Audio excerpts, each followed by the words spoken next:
और अभी तो कितना सुंदर है सावन का महीना, और वो महीना जो भगवान शंकर को सबसे ज्यादा प्रिय है, बहुत प्रिय। कारण मां सती, मां उमा, मां कात्यायनी, मां कुष्मांडा, मां स्कंदा, मां महागौरी, जितनी जितनी माता पूर्व में हुई हैं, जो शिव जी के साथ में ब्याही हैं, शिव को जिन्होंने अपना बना लिया था, उन सभी माताओं ने सावन के महीने में शंकर भगवान को प्राप्त किया था। और शिव जी ने सावन के महीने में ही उनको अपना बना लिया था। और ये बात भगवान शिव ने स्वयं कही। स्वयं भगवान शंकर स्वयं नंदी से ये बात कहते हैं, नंदी मुझे श्रावण अति प्रिय है। नंदी ने पूछा क्यों, तो कहा इस श्रावण के महीने में मेरी अर्धांगिनियां मुझे भजती थी, उनको मैंने स्वीकार किया था। और यही सावन के महीने में चराचर जीव, आप देखिएगा गर्मी के समय में छोटे छोटे जो जीव जंतु सब, जितनी गर्मी पड़ती है सब मर जाते हैं। बोलो मरते कि नहीं मरते?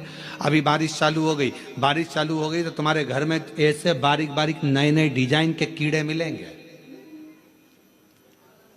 और तुम सब टेंशन में रहती हो उस कीड़े के चक्कर में।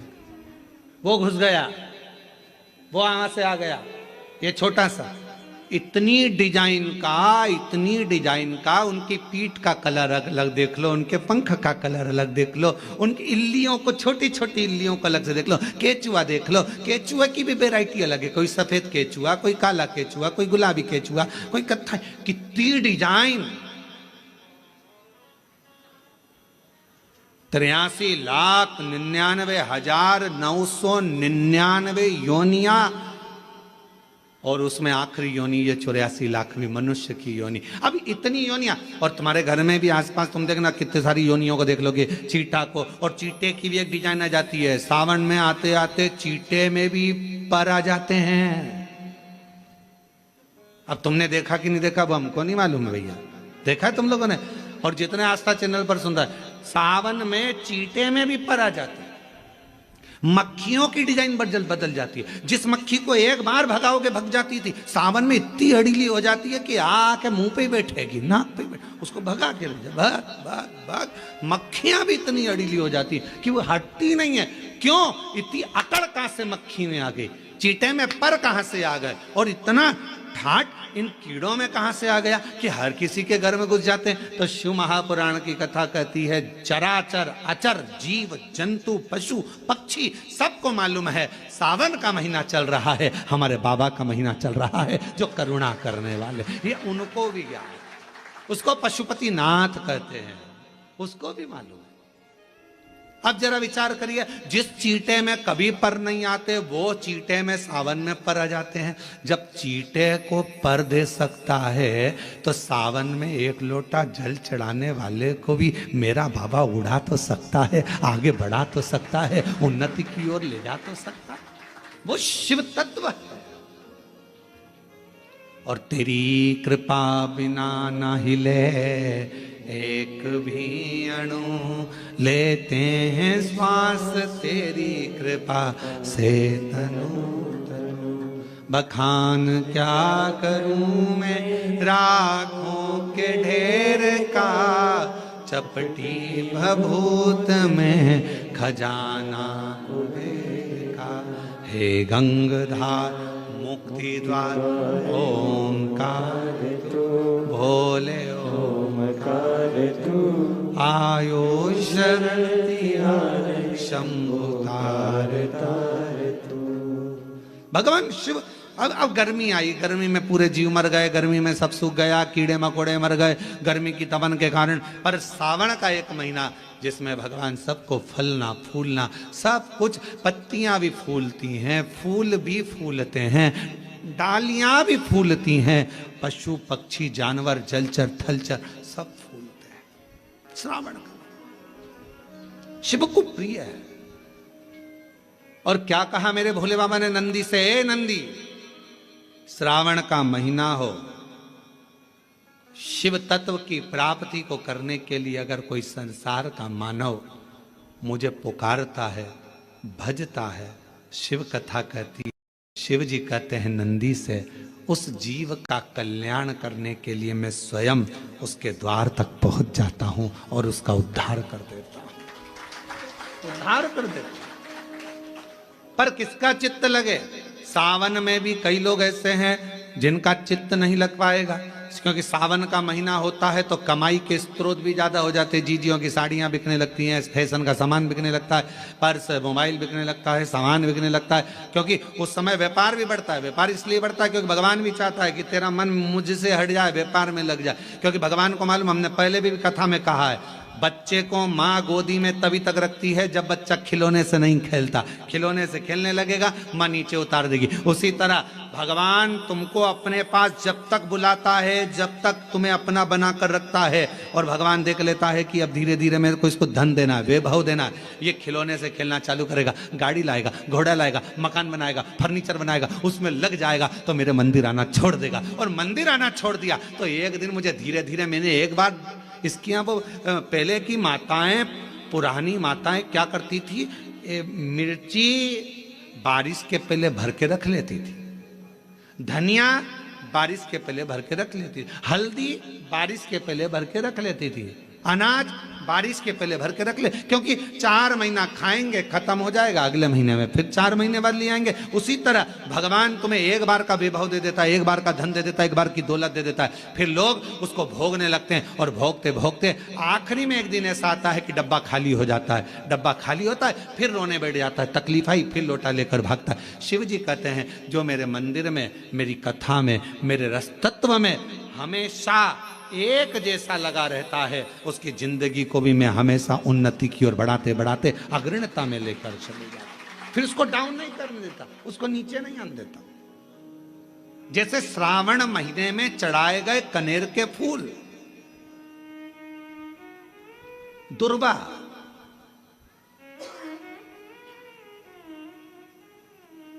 और हम सबसे कहेंगे, मान लो यदि कोई विशेष कोर्ट का केस चल रहा हो, कोई कोर्ट में कोई बातें चल रही हो, अदालत आदि में कोई कार्रवाई चल रही हो, कोई फाइल प्रशासनिक अधिकारियों के पास फंस गई हो और कुछ ना कुछ उसमें अपने को लगता है कि तकलीफ का प्रसंग है, तो हम कहेंगे शिव की आराधना करो, सत्यता पर जियो, और साथ में 5 दुर्वा, 1 कनेर का फूल पीला, 1 पीला कनेर, 5 दुर्वा, 5 बेलपत्र लेकर शिव जी के मंदिर में जाकर शिवलिंग पर समर्पित कर 2 लोटा जल सावन के महीने में उसी पर बेलपत्र कनेर के फूल पर चढ़ाइए। देवाधिदेव महादेव की कृपा होगी। ज्यादा से ज्यादा 6 महीना, 7 महीना, इससे ज्यादा निर्णय आप ही के पक्ष में आएगा और शिव की कृपा से। और इसमें एक बात और स्मरण रखें, जैसे कोई की प्रॉपर्टी है, कोई की जमीन है, और वो जमीन तुम्हारी कोई ने कब्जा कर ली, या तुम्हारा नाम नहीं हो पाई, या कोई उसमें लफड़ा हो गया, या तकलीफ आ गई और पैसा उसमें अटक गया, उसके लिए भी कनेर का पुष्प श्रावण महीने के जितने सोमवार आते हैं, रविवारी, सोमवारी और भोमवारी, कौन कौन से बार हो गए? रविवार, सोमवार और मंगलवार, 3 बार। प्रथम दिवस में कनेर का 1 पुष्प लेना है, द्वितीय दिवस में कनेर के 5 पुष्प लेना है, और तृतीय दिवस में कनेर के 3 पुष्प लेना। बेलपत्र 1-1 साथ में लेकर शिव जी को रविवार के दिन भी समर्पित करें, सोमवार के दिन भी समर्पित करें, और मंगलवार को 3 कनेर के पुष्प के साथ बेलपत्र लेकर बाबा को समर्पित करिए। कितना भी अटकी हुई प्रॉपर्टी होगी, कह दिया उसने मैं तेरे नाम प्लाट नहीं कराऊंगा, और पैसा लेकर बैठ गया, या पैसा नहीं दे रहा है, या किसी भी रूप में वो अटका हुआ है, अगर सावन के 4 सोमवार पढ़े या 5 सोमवार पढ़े, आपने ये प्रत्येक सावन के सोमवार के पहले, फिर से बोलो कौन सा बार? रविवार, सोमवार और मंगलवार, ये 3 बार का क्रम अगर प्रत्येक सोमवार के पहले और बाद में कर लिया तो आपको उसे प्रॉपर्टी उस व्यक्ति को तुम्हें देना ही पड़ेगी, छोड़ना ही पड़ेगी। उसको खुद अपने आप में बेचैनी होने लगेगी, मुझे बुलाएगा, आपको जाना नहीं पड़ेगा, खुद बस फोन लगाया आपने, भैया हमारा करा दो, हमारा करा दो, 2 बार 3 बार अगर बोला, चौथी बार वो खुद बुलाएगा, बेचैनी बढ़ेगी। मेरा बाबा उसको खुद खल बुला देता। शिव शिव है, उसको कहते सत्यम शिवम सुंदर, शंकर शंकर। वो नित्य कृपा करने वाला, नित्य कृपा। और सावन का महीना, 1 लोटा नहीं, कितना, 2 लोटा जल चढ़ा रहे हो सब लोग, बहुत जोरदार। तुम्हारे लोटे का ही तो असर है, जो कोरबा में इतना पानी गिर गया, ये तुम्हारी लोटे का असर है। और अब पूरा पूरा विश्व देख रहा है कि कोरबा वालों ने इतना पानी चढ़ाया कि पूरे ग्राउंड में पानी भरा गया, तो कथा को ऑनलाइन करना पड़ रहा है। ये कोरबा में 2 लोटे जल कर, 2 लोटे जल कर, शिव कृपा।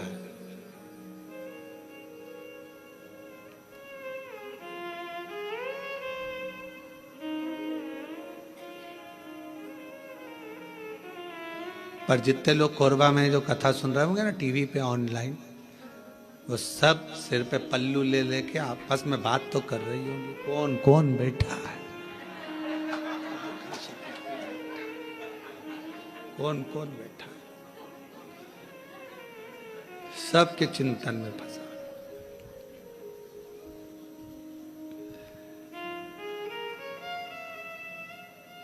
कल हम जब सीहोर से आ रहे थे तो बहुत सारे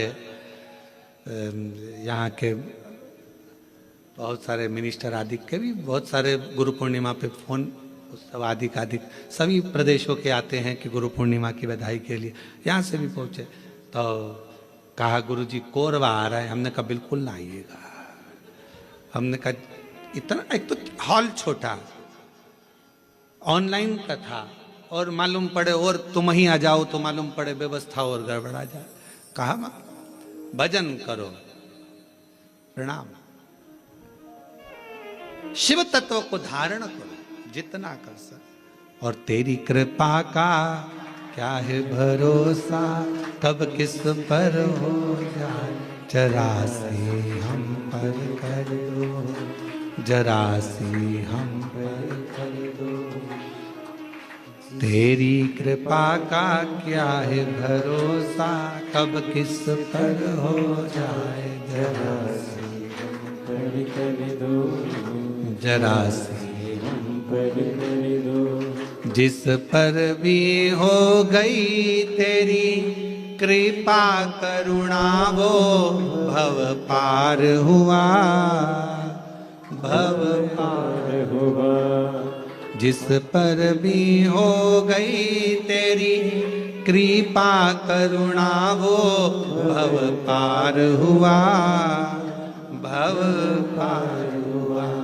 पापी हो चाहे जितना, उसका भी बाबा उद्धार हुआ, उद्धार हुआ। पापी हो चाहे जितना, उसका भी बाबा उद्धार हुआ, उद्धार हुआ। गिद्ध अजामिल गड़िका जैसे तेरे मन को भाव, जरा से हम पर कर दो, ओ जरा से हम पर कर दो।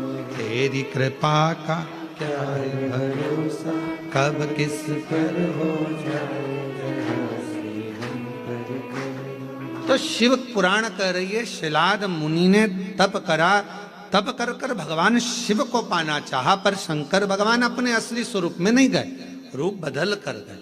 और परीक्षा लेने के लिए मेरा शंकर आता है। परीक्षा शिवजी बहुत लेते हैं, बहुत। शर्मा जी ध्यान रखना, शिवजी परीक्षा बहुत लेते हैं। और इतनी परीक्षा लेते हैं कि व्यक्ति को अंदर से झंझोड़ देते हैं, अंदर से।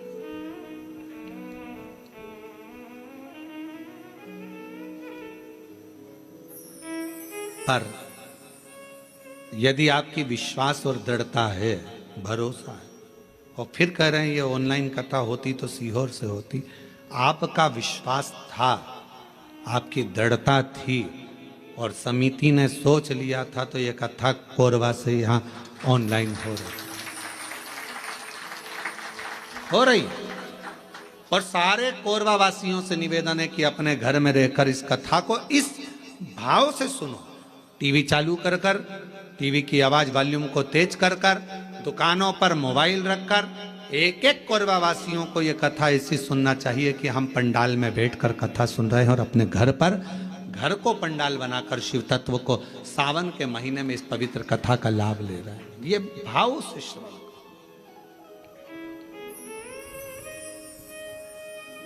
हृदय से।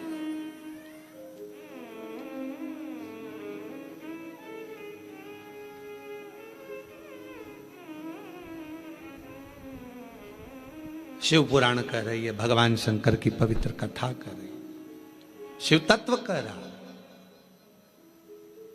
शिव महापुराण की कथा कहती है, भगवान शंकर का चरित्र कहता है। शिलाद मुनि ने विचार करा कि मैं भगवान से पुत्र मांग रहा हूं, संतान मांग रहा हूं, पर बाबा तो आते नहीं। आए मेरे भोलेनाथ, कभी बच्चे का रूप लेकर आ गए, कभी वृद्ध का रूप लेकर आ गए। शिलाद मुनि की पूर्ण परीक्षा ली, पूर्ण परीक्षा।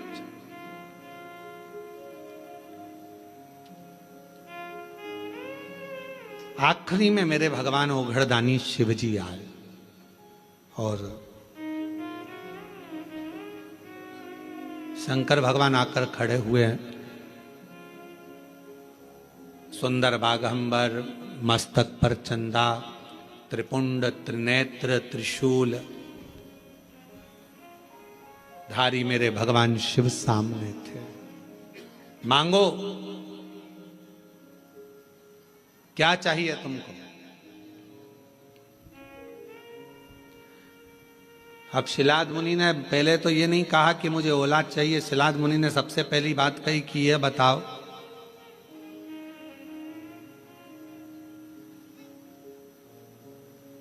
मुझे पुकारते पुकारते इतना समय हो गया, आप अब आ रहे हो? और ये आपका भी प्रश्न है। जल चढ़ाते चढ़ाते वो कहते ना,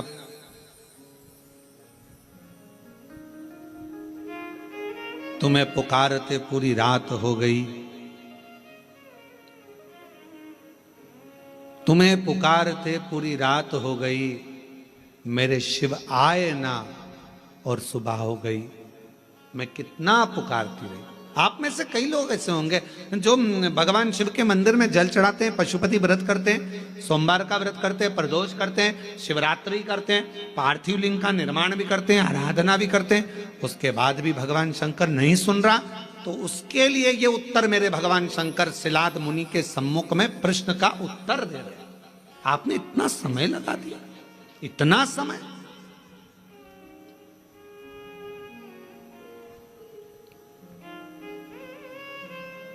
कितने साल पहले ली थी कथा? 2 साल पहले कथा ली थी।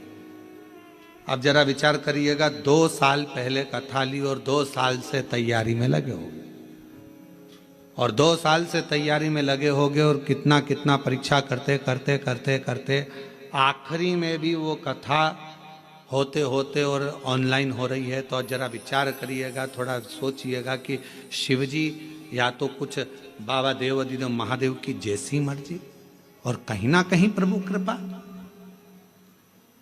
हर चीज में अच्छा सोचो। मेरे शंकर ने कुछ अच्छा सोचा होगा, मेरे शिवजी ने कुछ अच्छा विचार करा होगा, कुछ अच्छा विचार करा होगा।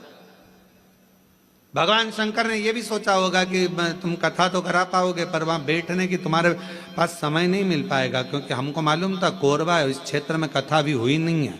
अगर हो जाती तो कोरबा में से ट्रैफिक को निकालने के लिए कम से कम पूरा 18 घंटे लग जाते, ये भी पक्की बात थी। ये भी निश्चित है, क्योंकि कोरबा क्षेत्र में कथा नहीं हुई, और इस क्षेत्र में कथा नहीं हुई तो पूरा कोरबा और कोरबा के आसपास का क्षेत्र पूरा जब उलटता, और आजू बाजू में ये भी लगा है तुम्हारा झारखंड और ये सब उड़ीसा की बॉर्डर, तो ये भी सब आ जाता। कथा नहीं सुन पाते तुम, हो सकता है व्यवस्थाओं में लगे रहते, पर शिवजी ने विचार करा, तूने 2 साल दाढ़ी नहीं बनाई, 2 साल बाल ना कटाए, 2 साल तक तू तप साधना करता रहा, तो मेरे शंकर भगवान ने सोचा जब इतना तूने करा है तो कथा भी दिल लगाकर एक जगह पर बैठकर श्रवण कर, सुनो, धारण करो। ये शिव सोच, अच्छा सोचो, कुछ अच्छा ही मेरे बाबा ने लिखा। और ये जितनी माताएं बैठी ना, जीजियां जितनी बैठी है बाहर कुर्सी पे, जो लोग बैठे हैं, ये बड़े खुश होके सुन रहा है इतनी प्रसन्नता में, क्योंकि इनको भी मालूम इतनी पास से तो कथा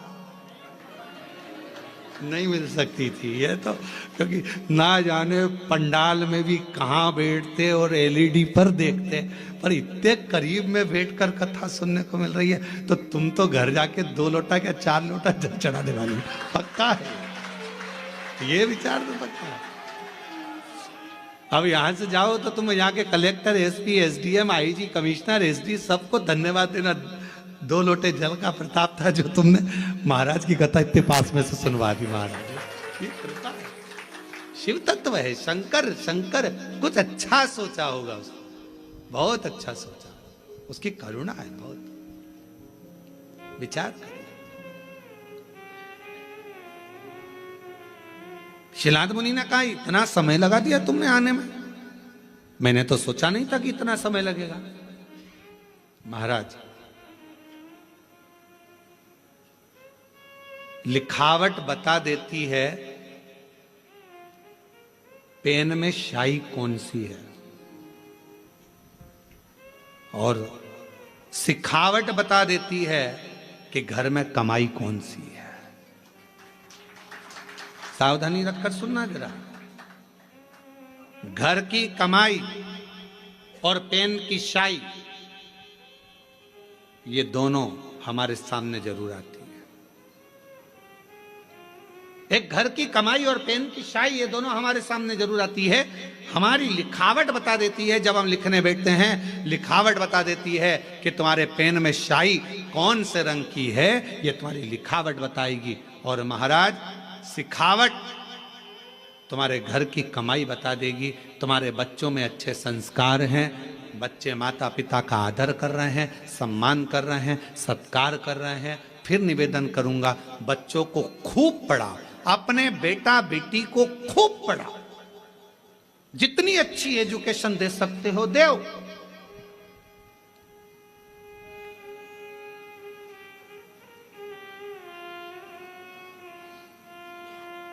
खूब पढ़ाओ, पर बच्चों को पढ़ाने के साथ में संस्कारों में भी ढालो।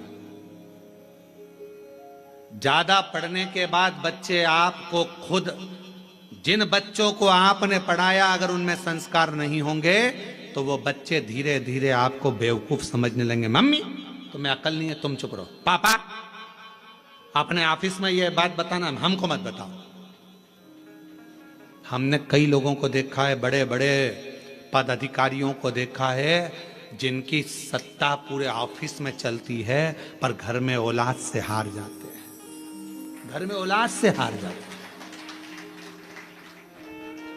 हमने बड़े बड़े, हमारा तो सब दूर जाना है, सब दूर से मिलना है, सबसे मिलना होता है, सबके पास जाना होता है। बड़े बड़े अधिकारी बहुत ऊंची पोस्ट पर हैं, बहुत ऊंचे पद पर हैं, जिनकी धाक सब दूर चलती है, पर रिटायरमेंट होने के बाद वो बाप भी आंख में से आंसू बहाकर कहता है कि मैंने बच्चों को पढ़ाया, खूब ऊंचे पद पर पहुंचाया, खूब एजुकेशन में पैसा लगाया, पर मेरे बच्चों को मैं संस्कार देना भूल गया। वो बच्चे आज मुझे सिखाते हैं, चुप रहो, ज्यादा मत बोलो, अपना अब हम नहीं सुन सकते, अब शांति रख लो। ये बच्चे कहते हैं, ये बच्चे कहते हैं। हमने पढ़ाया, एजुकेशन दो अपने बच्चों को, खूब पढ़ाओ, खूब विद्याधन कराओ, खूब अच्छा पढ़ाओ। जितने आस्था चैनल पर कथा सुन रहे हैं, मैं सबसे निवेदन करूंगा, जितने फेसबुक यूट्यूब पर कथा सुन रहे हैं उनसे भी कहूंगा, अपने बेटा बेटी को तुम्हारी सामर्थ्यता से ज्यादा पढ़ाओ, अच्छी एजुकेशन कराओ, पर एजुकेशन के साथ संस्कार जरूर देना। अपने घर के संस्कार देना जरूरी है। बच्चे तुमको पढ़ लिखने के बाद ये ना समझे कि मेरे माँ बाप बेवकूफ हैं। पढ़ाओ, खूब पढ़ाओ, पर बच्चे जब ऊंची आवाज में बात करने लगे, पापा चुप रहो, मम्मी तुम मेरे से फालतू बात मत करा करो, तुम्हें अकल नहीं है, तुम चुप रहो। बच्चे जब व्यर्थ की बातें बोलने लगे तो समझ लेना पढ़ाई तो कराई तुमने, एजुकेशन तो कराया, पर संस्कारों से वंचित कर दिया। संस्कारों से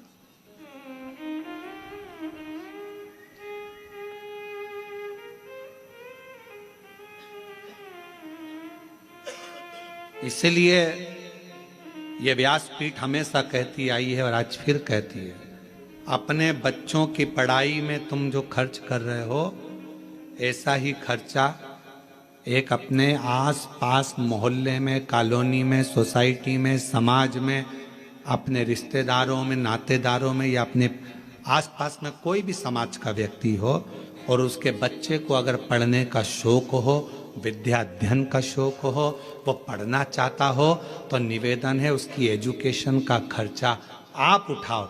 जब उस बच्चे को पढ़ाओगे, एक अपने बच्चे को पढ़ाओगे और एक दूसरे के बच्चे को जिसको पढ़ने का शौक है, पैसा नहीं है, पढ़ना चाहता है, उसकी एजुकेशन का जब आप खर्चा उठाओगे, जब आपके बच्चा भी बड़ा होगा और वो जिसको पढ़ाया वो भी बड़ा होगा, दोनों में अंतर समझ में आएगा।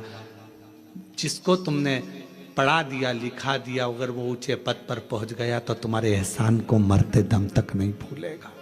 मरते दम तक कि मेरे पास वाले पड़ोसी ने मुझे पढ़ाया था, उसने अच्छी एजुकेशन कराई।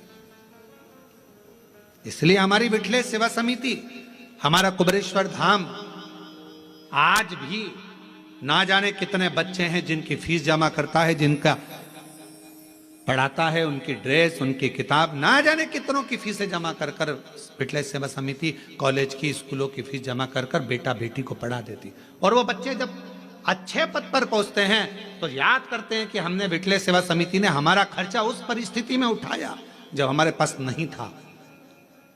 और बाद में वो कहते हैं कि हमें बताओ, हमें समिति के लिए क्या करना है, हमें क्या करना है कुबेरेश्वर धाम के लिए। हम एक ही बात कहते हैं, अपने परिवार को पालो और साथ में तुम भी ये नियम बना लो कि अपने आसपास में कोई बच्चा पढ़ना चाहता है, एजुकेशन करना चाहता है, उसके पास कुछ नहीं है, तो तुम उस बच्चे को पढ़ाओ जैसे समिति ने तुमको पढ़ाया है, वैसे तुम भी पढ़ाओ। अग्रणता दीजिए।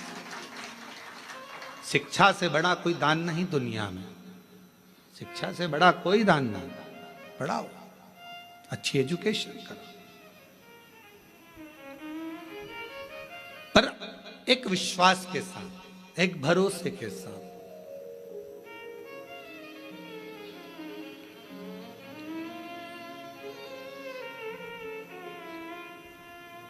मैं तो बैठी थी गंगा किनारे, मैं तो बैठी थी गंगा किनारे। जब हम एकाग्र चित्त से बैठकर भगवान शिव की अविरल भक्ति को धारण करें, विश्वास के साथ स्मरण करें, शिव तत्व क्यों ना मिले।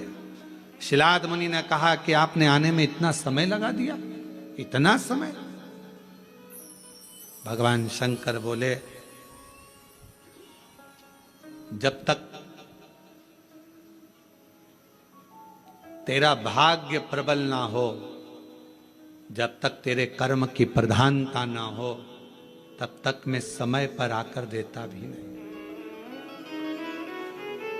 और मेरी जीजियों जीजाओं, व्रत करते करते बहुत समय हो गया और भगवान नहीं सुन रहा है तो समझ लेना थोड़ी फाइल मोटी है, समय लग रहा है, लगने दो, होने दो, अपना कर्म करते जाना है।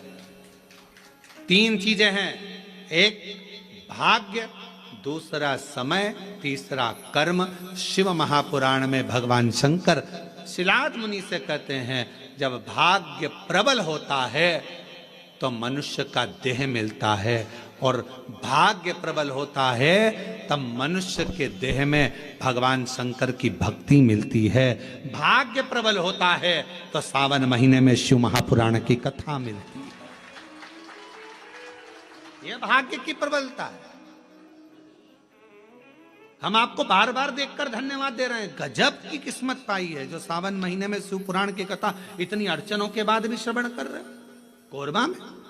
ये बड़ा आश्चर्य वाली बात है। आप लोगों के लिए बड़े सरल बातों की, पर हमारे लिए तो बहुत आश्चर्य की बात है, बहुत आश्चर्य।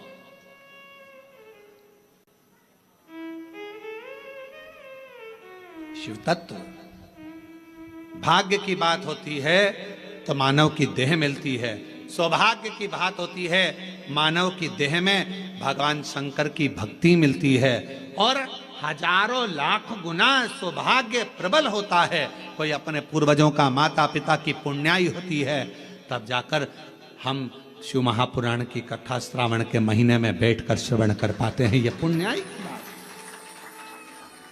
शिव तत्व की कृपा, भगवान शंकर की कृपा।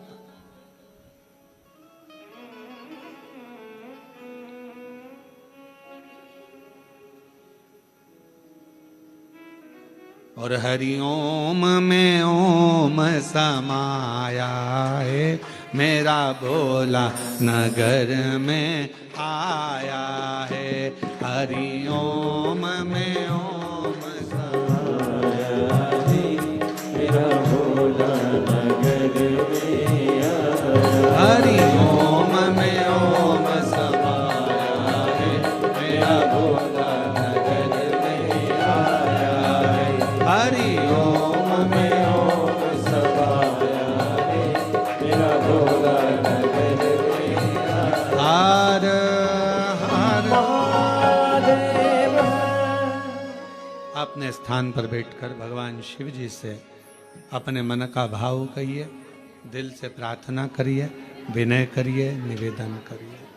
भाव से विनय करें, प्रार्थना करें, निवेदन करें।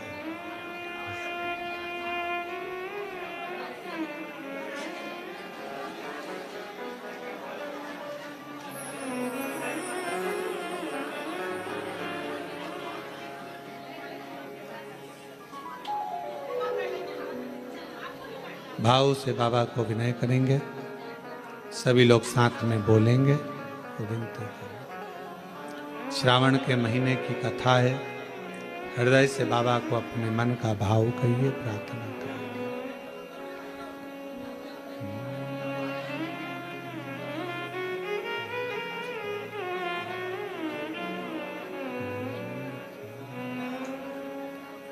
श्री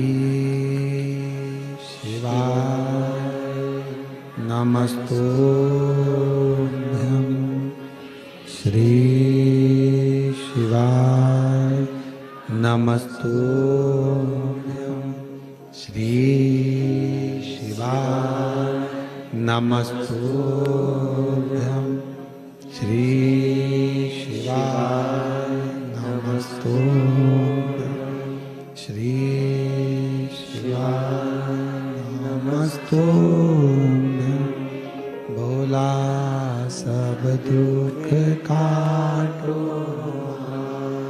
ओ भोला सब दुख काटो।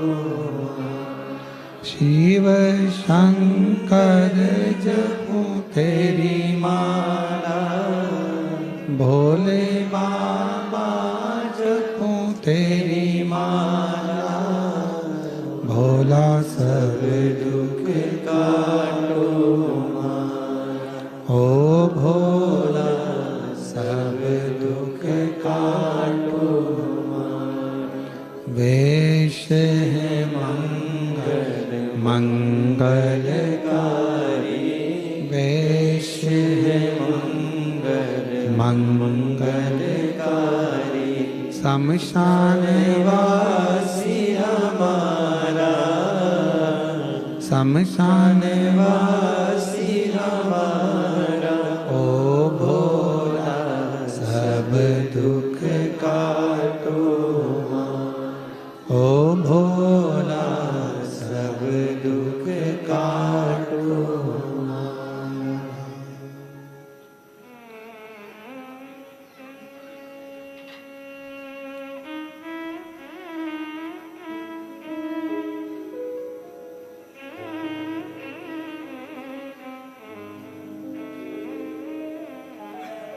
बाबा देवाधिदेव महादेव भगवान शिव ओघड़दानी त्रिकालदर्शी कैलाशी अविनाशी भगवान शिव की कथा कर रहे, शिव महापुराण की कथा वर्णन कर रहे, शिव तत्व कह रहा है, शिलाद मुनि की कथा कर रही है। एक भाग्य, दूसरा समय और तीसरा है कर्म। भगवान शिव ने कहा शिलाद मुनि से,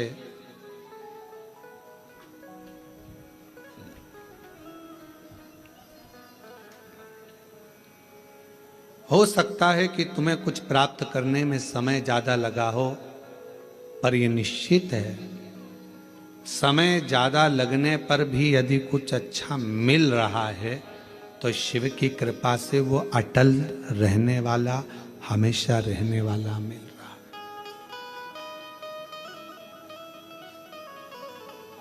वो हमेशा रहने वाला है। थोड़ा मेहनत करने के बाद अगर कोई चीज मिलती है ना तो वो थोड़ा टिकती है, रहती है। एकदम किसी को कोई चीज मिल जाती है तो वो उसका सम्मान करना भूल जाता है। धन था एकदम मिल गया, बहुत संपदा मिल गई, शोहरत मिल गई, सत्ता मिल गई, वैभव मिल गया, तो वो इतना टिकेगा नहीं। एकदम जो मिला है वो ज्यादा टिकता नहीं। सीढ़ी दर सीढ़ी चढ़कर जो मिलता है, थोड़ा थोड़ा चढ़ते जाओ, आगे बढ़ते जाओ। अच्छा ईमानदारी से बोलो, एक पांव यहाँ रखोगे, एक पांव 4 सीढ़ी ऊपर रखोगे तो कहीं ना कहीं तो धक्का खाकर नीचे गिरोगे। थोड़ा संभल कर चलो, धीरे धीरे चलो। अगर वैष्णो देवी का दर्शन करने गए हो, डोंगरगढ़ वाली माता का दर्शन करने गए हो, विंध्याचल दर्शन करने के लिए गए हो, या अपने यहाँ कोरबा में भी कोई आसपास में देवी धाम, शिव धाम कोई ऊंचाई पर होगा, एक रास्ता जाता है घूमकर फिरकर, थोड़ा दूरी से आराम से चढ़ना है, और एक रास्ता जाता है सीढ़ी सीढ़ी सीढ़ी सीढ़ी, और एक व्यक्ति वो होता है जो पहाड़ पकड़ा, ये पकड़ा, वो पकड़ा और चढ़कर फिर आगे बढ़ा। तो कौन सा रास्ता ठीक है? थोड़ा दूरी का, धीरे से आराम से चढ़कर पहुंचोगे आगे, बढ़ोगे तो जरूर थोड़ा समय जरूर लगेगा, परंतु आप अपनी मंजिल तक पहुंचोगे और थोड़ा ठहरोगे। शिलाद मुनि से भगवान शिव ने कहा, शिलाद तुम को देने के लिए मैं आने में समय लग गया, उस समय का इंतजार करो। पर क्यों समय लगा? क्योंकि तुमने अभी तक जो करा था उसमें मेरी तप साधना में कोई कमी रह गई होगी, कोई कर्म ऐसा नहीं कर पाए जिसके बल पर मैं आ नहीं पाया। अगर भरोसा पक्का होता है तो शिव मिलता। एक पत्र आया अभी बाहर से लाकर दिया। मेरा नाम प्रशांत गुप्ता है, जमनी पाली एनटीपीसी कोरबा से हूं मैं। कहीं बैठी हैं आप ही हैं? किसी के कहने पर जो 15 दिन मिले थे उसका 1 हफ्ता विचार करा गया कि शिव पर आश्रित हुआ जाए। जब बहुत सारे लोग कहते हैं कि सियोर वाला महाराज कहता है कि 1 लोटा जल सारी समस्या का हल है, हम लोग इतना विश्वास नहीं करते थे, पर आपके वचन पर किसी के कहने पर विश्वास किया। 1 लोटा जल बेलपत्र लेकर गए, बाबा से प्रार्थना करी, माँ की तकलीफ कम कर दीजिए। 15 दिन का समय डॉक्टर ने दिया है ऑपरेशन के लिए। 15 दिन आपके बाबा, कुछ तो कृपा करो। गुरुदेव हम मानते नहीं थे, पर पहली बार 3 से 4 दिन तक हमने हमारी माँ को शिवजी पे चढ़ा हुआ जल और बेलपत्र दिया तो उनको दर्द थोड़ा कम हुआ। कुटुंब, मेरा संपूर्ण जीवन बाबा आपका है। अब मेरा परिवार मेरा नहीं, आपको संभालना है, क्योंकि मेरे घर का बड़ा अगर कोई है तो आप हो, क्योंकि सारे देव हैं और आप महादेव हो, इसलिए बाबा आप संभाल। आप उससे दिल से कहो, वो दिल से सुनेगा।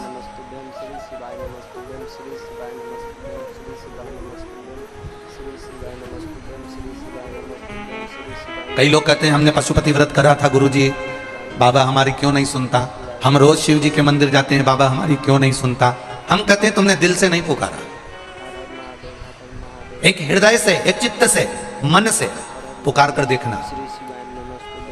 यहीं बाहर खड़े होकर आप किसी का नाम लेकर पुकारो, राम सिंह, राम सिंह, हे राम सिंह, हे राम सिंह।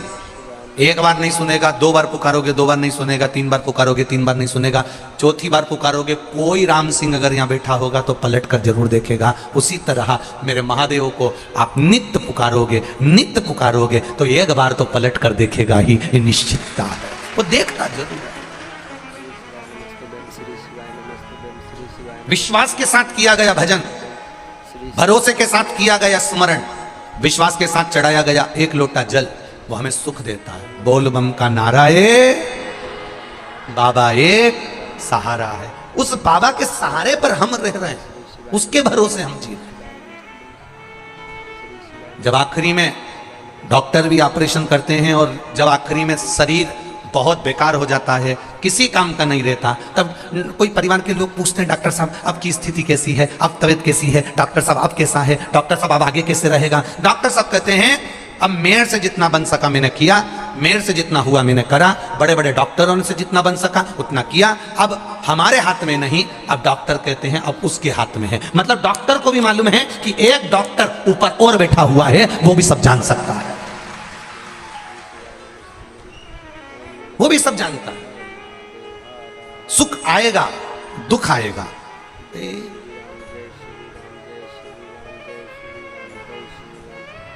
कल शाम का एक प्रश्न, जब हम बाहर चौक में बैठे थे, आदरणीय विशाल भैया जी के बहन के घर, जीजा जी के घर में हमारा निवास हुआ है और सारी दीदियों ने, बहुओं ने, बेटियों ने बहुत सेवा करी है। एक एक बच्चे ने, एक एक बेटाओं ने, उस घर के जितने बेटे बेटियां बहुएं सब ने कहीं रसोई तैयार करना, कहीं ठाकुर जी का श्रृंगार तैयार करना, कहीं ठाकुर जी का प्रसाद तैयार करना, कहीं बाबा के अभिषेक की तैयारी करना, खूब सेवा कर। हम वहाँ बैठे हुए थे जब बाहर, तो नीचे जब गए शाम को मिलने, तो किसी एक बहन ने एक प्रश्न किया कि पुरुष स्त्री के गले में मंगलसूत्र पहनाता है,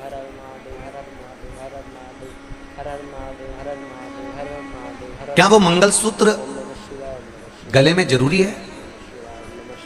प्रश्न देखिए उस बेटी का, क्या वो मंगलसूत्र गले में जरूरी है और उस मंगलसूत्र का महत्व क्या है? हमने कहा ये सारे 16 श्रृंगार में मंगलसूत्र की महत्वता बड़ी प्रबल है, क्योंकि मंगलसूत्र केवल काले काले काले काले मोती का नहीं होता, उसमें कहीं ना कहीं एक चमकीला मोती भी डलता है। बोलो री जी सही है कि गलत है?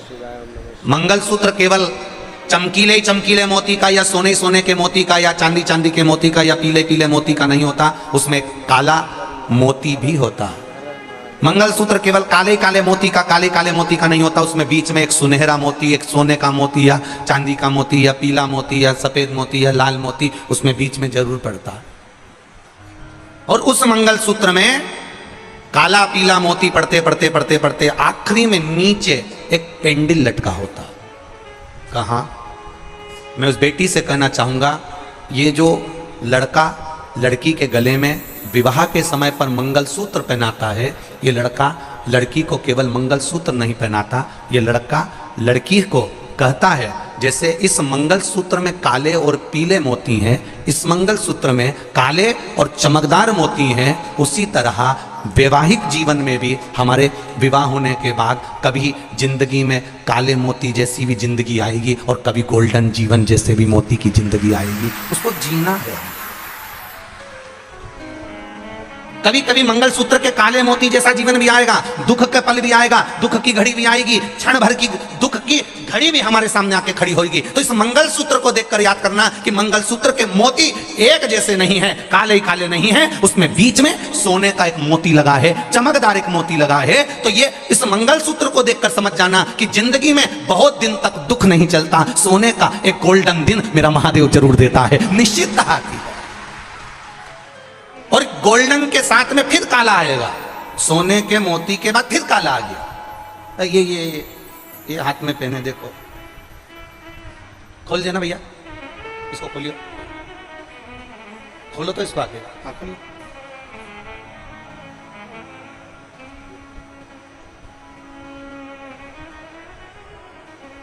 अब देखो इसमें, अब ये काला भी है और इसमें गोल्ड भी लगा हुआ है, काला भी है, इसमें चमक भी लगी हुई है। आपके गले में भी होगा तो ऐसा ही है ना, बोलो जम के बोलो, है ना।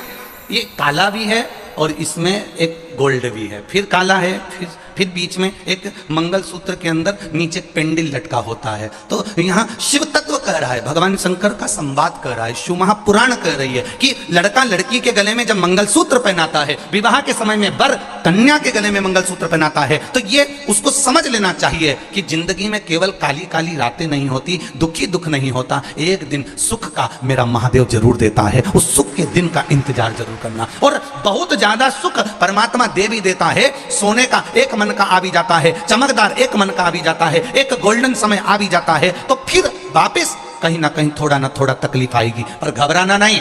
आखिरी में एक पेंडिल नीचे लटका होता है, मंगलसूत्र का एक पेंडिल लटका होता है, वो हमारे हृदय को छूता है। वो पेंडिल भगवान का श्री शिवाय नमस्तुभ्यं मंत्र है जो हृदय में छूता रहना चाहिए। वो पंचाक्षर मंत्र है नमः शिवाय जो तुम्हारे हृदय को छूते रहना चाहिए। वो षडाक्षर मंत्र है ओम नमः शिवाय जो तुम्हारे हृदय को छूते रहना चाहिए। वो पेंडिल जैसे हमारे गले में नीचे लटकता रहता है, उसी तरह मंगलसूत्र में काले अम्बा ने प्रतीक्षा करी राम आए, माता हिल्या ने प्रतीक्षा करी राम आए, विभीषण ने प्रतीक्षा करी राम आए। प्रतीक्षा जरूरी, एकदम चुटकी बजाकर चमत्कार हो जाए और भगवान तुम्हारा दुख समाप्त कर दे, इस चमत्कार के चक्कर में मत रहना। चमत्कार की जगह नमस्कार के चक्कर में रहना कि मैं महादेव के मंदिर जाती रहूंगी, वो सुनेगा, जरूर सुनेगा। खाली न जाता कोई दर से तुम्हारे, खाली न जाता कोई दर से तुम्हारे, मैं भी खड़ा हूँ नन्ही बाहें पसारे, अपने हृदय से लगा लो गिरा जा रहा हूँ, उठा लो प्रभु अपने दर से, अब तो न टालो, गिरा जा रहा हूँ, उठा लो।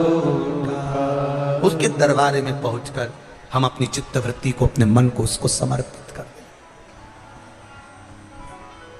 सुनता सभी की है वो त्रिपुरारी, सुनता सभी की है वो त्रिपुरारी, भरता सभी की है झोली खाली, भरता सभी की है झोली खाली, अपने गले से लगा लो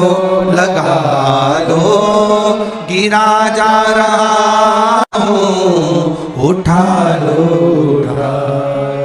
प्रभु अपने दर से, अब तो न टालो, गिरा जा रहा हूँ, उठा लो। जीवन में सुख आएगा, जीवन में दुख आएगा, पर विश्वास दृढ़ होना चाहिए, भरोसा पक्का होना चाहिए।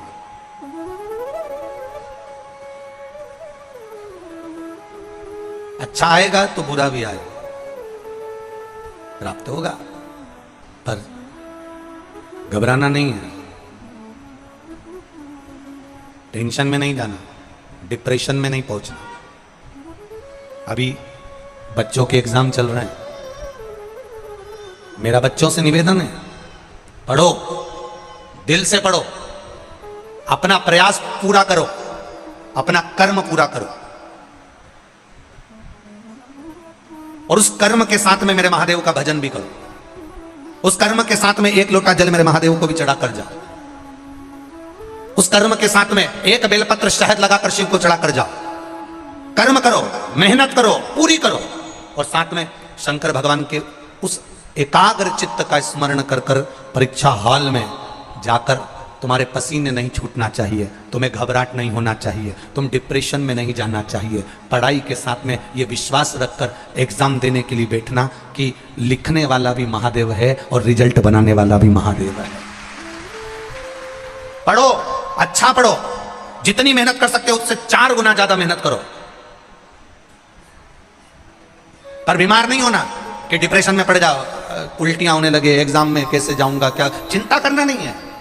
चिंता महादेव के ऊपर छोड़कर पढ़ाई करो, दिल से करो, मेहनत करो, दिल से करो, अच्छा पढ़ो, अच्छी मेहनत करो, और लिखो भी तो दिल से लिखो, दिल से। कितना सुंदर दधीची ऋषि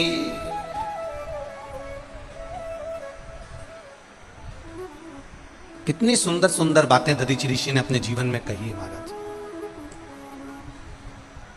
जब आपने किसी का बुरा नहीं किया, दधीची ऋषि, जब आपने किसी का बुरा नहीं किया, शिव महापुराण कहती है, दधीची ऋषि का संवाद कहता है, दधीची ऋषि ने अपनी धर्म पत्नी सुवार्च से कहा, सुवार्चा से कहा, सुनो, अगर जिंदगी में आपने किसी का बुरा नहीं करा तो किसी की सामर्थ्यता नहीं है कि कोई आपका बुरा कर दे। थोड़ी हवा चलेगी, थोड़ी हवा चलेगी। अब हवा तो चलती है तो थोड़ा बहुत पर्दा भी हिलता है, टेंट भी हिलता है, सामान जो भी पड़ा है, कपड़ा है हिलेगा, कोई वस्तु है हिलेगी, हवा चलेगी, हिलेगा। पर तुम्हारी अगर पकड़ महादेव से है, तुम्हारी दृढ़ता अगर पक्की है, तुम्हारा विश्वास पक्का है, तुम्हारा भाव शुद्ध है, तुम्हारा विश्वास शुद्ध है, तो थोड़ा डोलोगे जरूर, पर वहीं स्थिर की स्थिर मिलोगे, वहीं स्थिर। डोल जरूर सकते हो पर स्थिरता मिल सकती। तुम्हारे भीतर की जो दृढ़ता है, तुम्हारे भीतर का जो विश्वास है, तुम्हारे भीतर का जो एक दृढ़ विश्वास देवाधिदेव महादेव के चरणों में विराजमान है, वो तुम्हें डोलन नहीं देगा, वो तुम्हें गिरने नहीं देगा। शिव कथा कर रही है,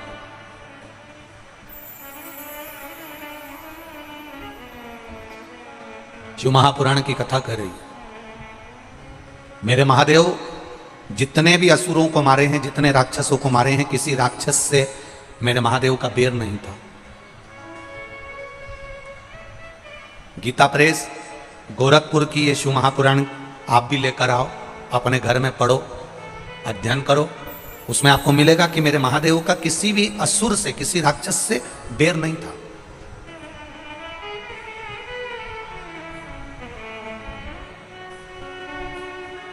जलंधर को मेरे महादेव ने मारा तो केवल देवताओं के लिए। तारकासुर को अगर मेरे षडानंद कार्तिकेय ने मारा तो देवताओं के लिए। भस्मासुर को अगर भगवान ने भस्म किया तो केवल देवताओं के लिए। त्रिपुरासुर को भगवान ने मारा तो केवल देवताओं के लिए। मेरे महादेव का किसी भी राक्षस से, किसी असुर से मेरे भगवान का बैर नहीं था, क्योंकि शंकर जी की आराधना देवता भी करते हैं तो असुर भी करते हैं।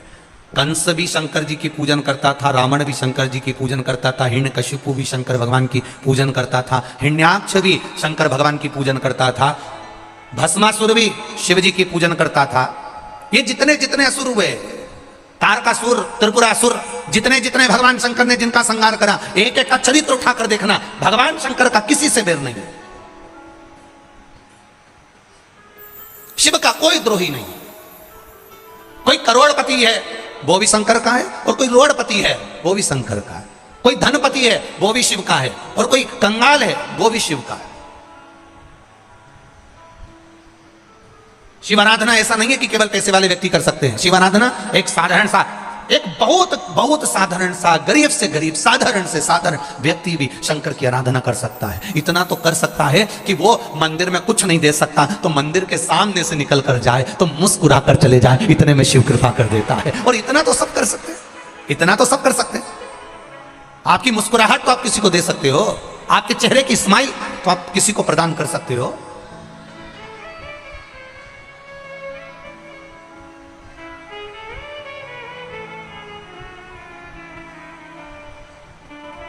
आपने दिया उसको अपने भीतर का भाव। वो ये नहीं कह रहा कि मेरे को धन देना कि संपदा देना, वो तो खुद इतना दे देता है, इतना दे देता है कि आपको देने की जरूरत नहीं, वो खुद इतना प्रदान कर देता है, खुद देता है।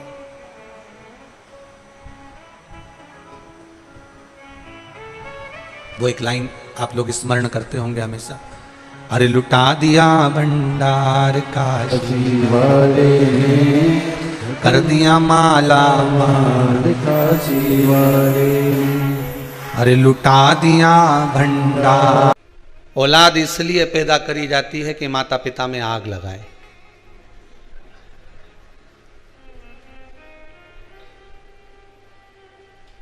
गरुण पुराण का सही मायना यही है। इसके सिवाय औलाद किसी काम की आई है? तुम्हारे कमरे में तुम सोते रहोगे, सिर दर्द होता रहेगा, औलाद अपना कमरा छोड़कर नहीं आएंगे। औलाद के सिर में दर्द होगा तो माँ दौड़कर चली जाएगी, बाप 50 बार पूछ लेगा बेटा चल मैं डॉक्टर को दिखाया हूँ, माँ कह देगी जरा चले जाओ, उसको स्वास्थ्य खराब है, उसका तबीयत खराब है, जाओ, बच्चा बीमार पड़ा हुआ है 4 दिन से, तुमसे पूछते नहीं बन रहा है। पत्नी का कहना मानकर पिता भी 4 बार जाकर पूछ लेगा बेटा कोई तकलीफ है, चल मैं तेरे को डॉक्टर को दिखा दूं, चल मैं तेरा चेकअप करवा दूं, चल मैं ऐसा कर दूं। माँ 50 बार पूछ लेती है बेटा तुझे तकलीफ क्या है, तुझे दुख क्या है। पर बहुत कम बेटे, बहुत कम होंगे। ऐसा नहीं कहता हूं कि नहीं होंगे, होंगे पर बहुत कम। जो माता पिता के सिर में दर्द भी हो तो 50 बार जाकर पूछ ले कि मम्मी क्या बात है, आज आप उदास दिख रही हो, आपका चेहरा उतरा हुआ है, कोई तकलीफ शरीर में हो तो चलो मैं डॉक्टर के पास ले चलता हूं।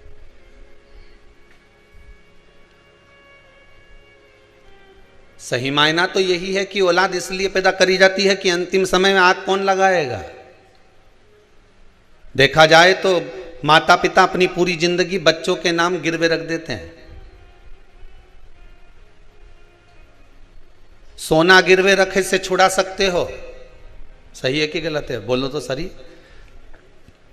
पाटली गिरवे रखी आए तो छुड़ा लोगे, सोना गिरवे रखी आए तो छुड़ा लोगे, चांदी गिरवे रखी आए तो छुड़ा लोगे, जमीन गिरवे रखी आए तो छुड़ा लोगे, पर खुद को अपनी औलादों के पास गिरवे रख दिया जीवन भर, उसको कैसे छुड़ाओगे? विचार तो करो।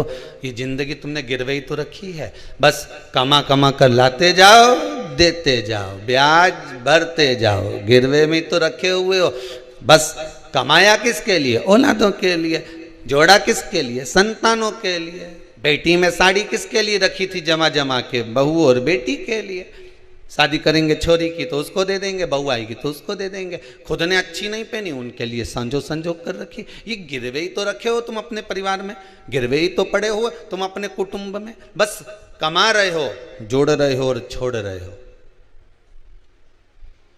सोना गिरवे रखा तो उसको छुड़ा सकते हो, चांदी गिरवे रखी तो उसको छुड़ा सकते हो, पर तुम अपने परिवार से कैसे छूट पाओगे वो तो विचार कर लो तुम। आखिरी तक भी मरने के बाद अगर बुढ़िया मर जाती है और सोने की मुर्की कान में पड़ी रह जाती है, कहीं पाँव में चांदी की मोटी मोटी, पहले वो तगड़ी पहनते थे, क्या बोलते, पैड़ी पहनते थे पाँव में मोटी मोटी, तो सुनार को बुलाते थे, मरी हुई डुकरिया पड़ी रहती थी और सुनार आकर कहते थे, बहुवन छाती पे खड़ी रहती थी, काटो, काटिए। और अगर यहाँ नहीं काटते थे तो शमशान ले जाते थे सुनार को, कि वहां कटवाते थे पाँव में पड़ी हुई चांदी की बेड़ियों को, कि अभी और ब्याज बाकी रह गया चुकाने के लिए, उसको निकाल लिया।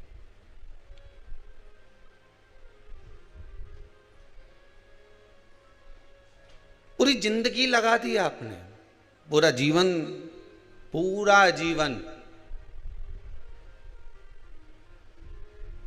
अरे दिवाली का बम फटाका भी हमको बुद्धि देकर जाता है। बोलो सही है कि गलत है? दीपावली का बाजार करने कौन कौन जाता है? जरा हाथ तो उठाओ।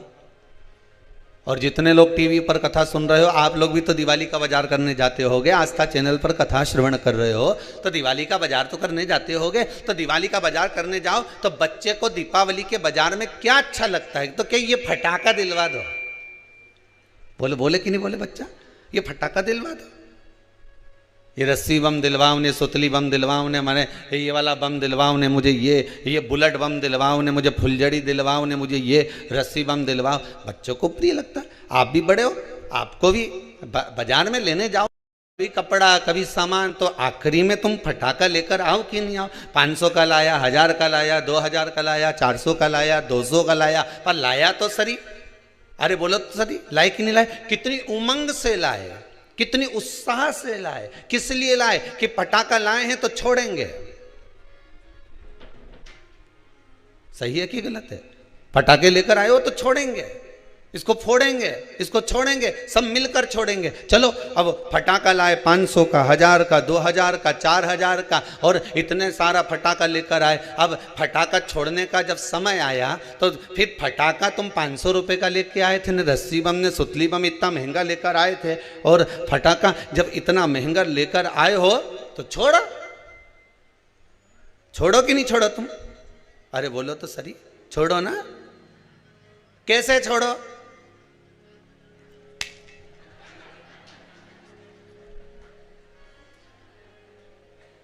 अब जब तुम 500 का लाए हो, अरे बोलो तो जम के, 2000 का लाए, इतनी बड़ी पेटी खरीद कर लेकर आए, इतना सारा पैसा खर्च कर कर लेकर आए हो, तो अब सारा घर का लोगों को क्यों? अब मैं फटाखा छोड़ूंगा नहीं, सब यहीं खड़ा रहो, हिल मत जाना, और मैं खड़ा खड़ा देखता रहे, फूटे कैसे हो सके। बोलो तो सही। 500 का फटाखा लेकर आया और आग लगई न भाग गया।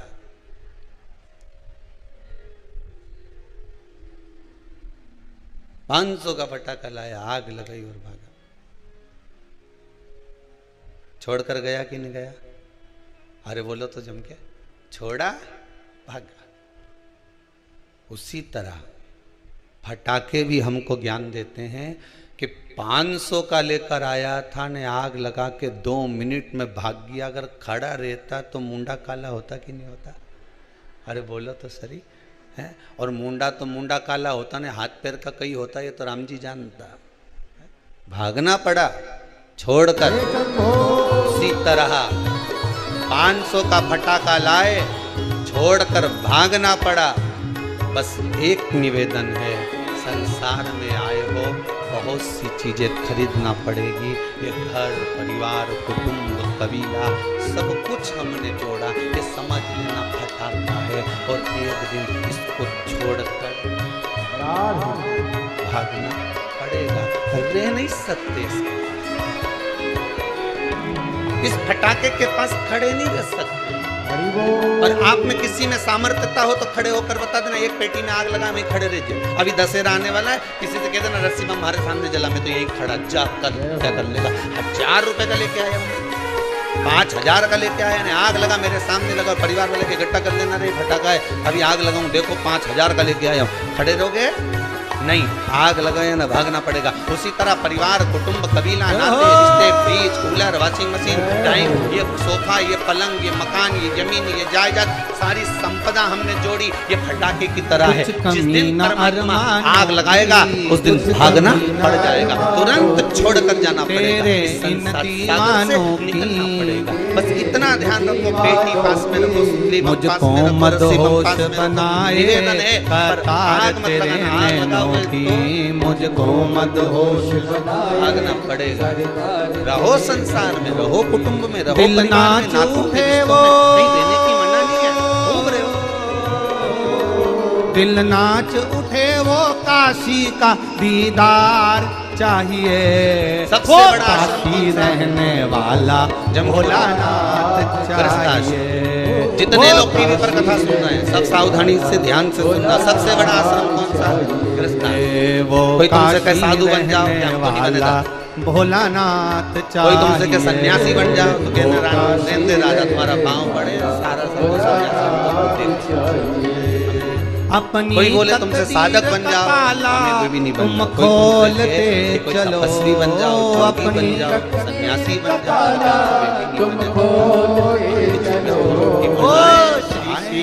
तुमसे कहीं नर्मदा के घाट पे जाके बैठ जाओ, दादा चलो घर के बाहर बैठ लो तो बस योर वाला मजा चिल्ला चिल्ला के मत तुमके नर्मदा के घाट पे श्री शिवाय। फिर कहीं का बोले कि गंगा के घाट पर जाकर बैठ जाओ, हम तो घर में भले मन चंगा।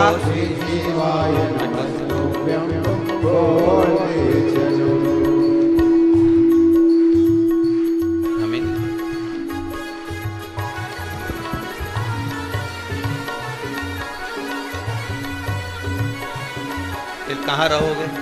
तो कहा जैसे मीरा घर में रहती थी, नामदेव जी घर में रहते थे, रामकृष्ण परमहंस जी घर में रहते थे, संत तुकाराम जी घर में रहते थे, मुक्ताबाई घर में रहती थी, कर्माबाई घर में रहती थी। भगवान उसको मिला कि नहीं मिला? हम भी घर में रहना कोई सरल बात है? अरे भैया माना कठिन है घर में रहना, पर घर में ही तो भगवान मिलेगा। यशोदा रानी को मिल गया, नंद बाबा को मिल गया, मेरे दशरथ जी महाराज को मिल गया, कौशल्या मैया को मिल गया, तो मुझे क्यों नहीं?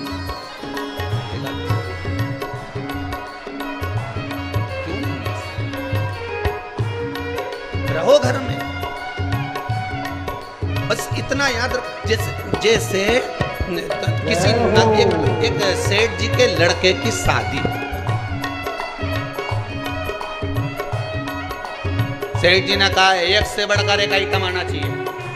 बैंड देखो कहाँ का जोरदार है, कैसा वहां का बैंड जोरदार है, उसी को बुक करो।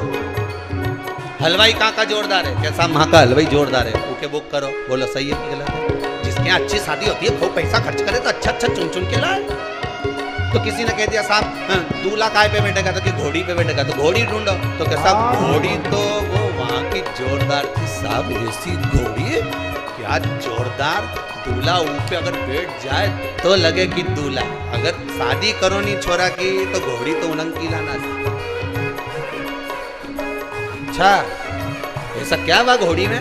अरे क्या जोरदार घोड़ी में दूल्हा जब बैठे तो ऐसा लगे। नहीं तो शादी मत कर जो साहब, घोड़ी लाओ तो उलंग की लाना, घोड़ी लाओ तो उधर की लाना। नहीं तो तुम तो शादी मत करो छोरा के, क्या पैसा खर्च करो ने घोड़ी में क्यों ला? तो इतने में सेठ जी बोले चलो घोड़ी बुक करने चलते हैं। सेठ जी गए और सब मिलके घर वहां पर जाके बात करी कि भैया तुम्हारे यहाँ घोड़ी है, दिल वाले शादी में तो क्या क्यों नहीं देंगे? कितना पैसा कितने पर डोरे डाले तेरे नैन बड़े मत वाले, कितने पे डोरे क्या घोड़ी पे कौन बैठेगा? डोरे डाले तेरे नैन बड़े मत वाले, कितनों पे डोरे डाले। घोड़ी पे बैठने के लायक है कि नहीं? नैनों को डमरू वाले का,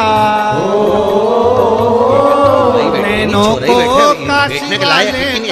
जब उसका बाप इतना पैसे वाला तो छोरा भी तो पैसे वाला। नैनों को डमरू वाले पे बैठने के लायक तो इतनी सी मेरी जो घोड़ी है वो काशी रहने वाला, वो 3 बार उछलती है चाहिए। वो यहाँ से चलेगी दरवाजे पे पहुंचने से पहले 3 बार उछलेगी। वो काशी रहने वाला भोलानाथ चाहिए। दूल्हा समझ जाएगा इतना तो हमारा छोरा समझता। दूसरी बार उछलेगी, अपनी तकदीर का ताला तुम खोलते चलो, अपनी तकदीर का ताला तुम खोलते चलो। ओ श्री शिवाय नमस्तुभ्यं। तुमरा का फर्ज है कि जैसे उछले वैसे नहीं कूदा तो इसके बाद जब वो घसीट के ले जाएंगे और जगह जगह से दोची पड़े फिर हमारी घर चलो। आप बोला तुम्हें घोड़ी चाहिए कि नहीं चाहिए तो के साहब हम फोन पे बता देंगे, हम घर जाएंगे। अब घर जाके इन्हें विचार करा तो सारा रिश्तेदार मिलने आया। तुम तो साहब माँ गए थे घोड़ी बुक करने के लिए? हाँ साहब तो क्यों नहीं करी? जब तक घोड़ी नहीं करो नहीं तो शादी मत कर। जो घोड़ी होए तो वहीं की होए। अभी के कई की घोड़ी साहब 3 बार उछके और आखिरी बार उछले जब तो कूदना पड़ेगा, नहीं कूदो तो फिर वो तो जगह जगह से घसीट दे, पूरा सत्यानाश मिला दे वह घोड़ी। नहीं साहब, घोड़ी करो तो वहीं की करो। सारा पत्नी ने भी कह दिया जी कर लो ना, घोड़ी करने में क्या जाने, कर तो लो, पर वो उछके 3 बार। और 3 बार उछलने में, और तीसरी बार समझदार होगा तो कूद जाएगा। पहले छोरा से पूछ लो कूदे कि नहीं कूदे। तीसरी बार में अगर ये कूद जाए तो मेरे को घोड़ी करने में दिक्कत नहीं है। इससे पूछो पहले छोरा से। तो छोरा से पूछा क्यों रे, थारी शादी करे ने घोड़ी पे तुझे बिठाए ने, तीसरी बार में कूद ही जाएगा हो। अब ये तो बोल दिया कि हो, और ये कि जो घोड़ी पे बिठाया ने तीसरी बार में, पहली बार में तो जो कूदी तो ये बड़ा अच्छा लगा, कहीं उछली जोरदार। और दूसरी बार में जो उछली तो बापड़ा गिरता गिरता बच्चिया फिर भी दम से। और तीसरी बार में तो घोड़ी पीपल निकल। महाराज शंकर की कथा कह रहे, मेना, धन्य और कला, ये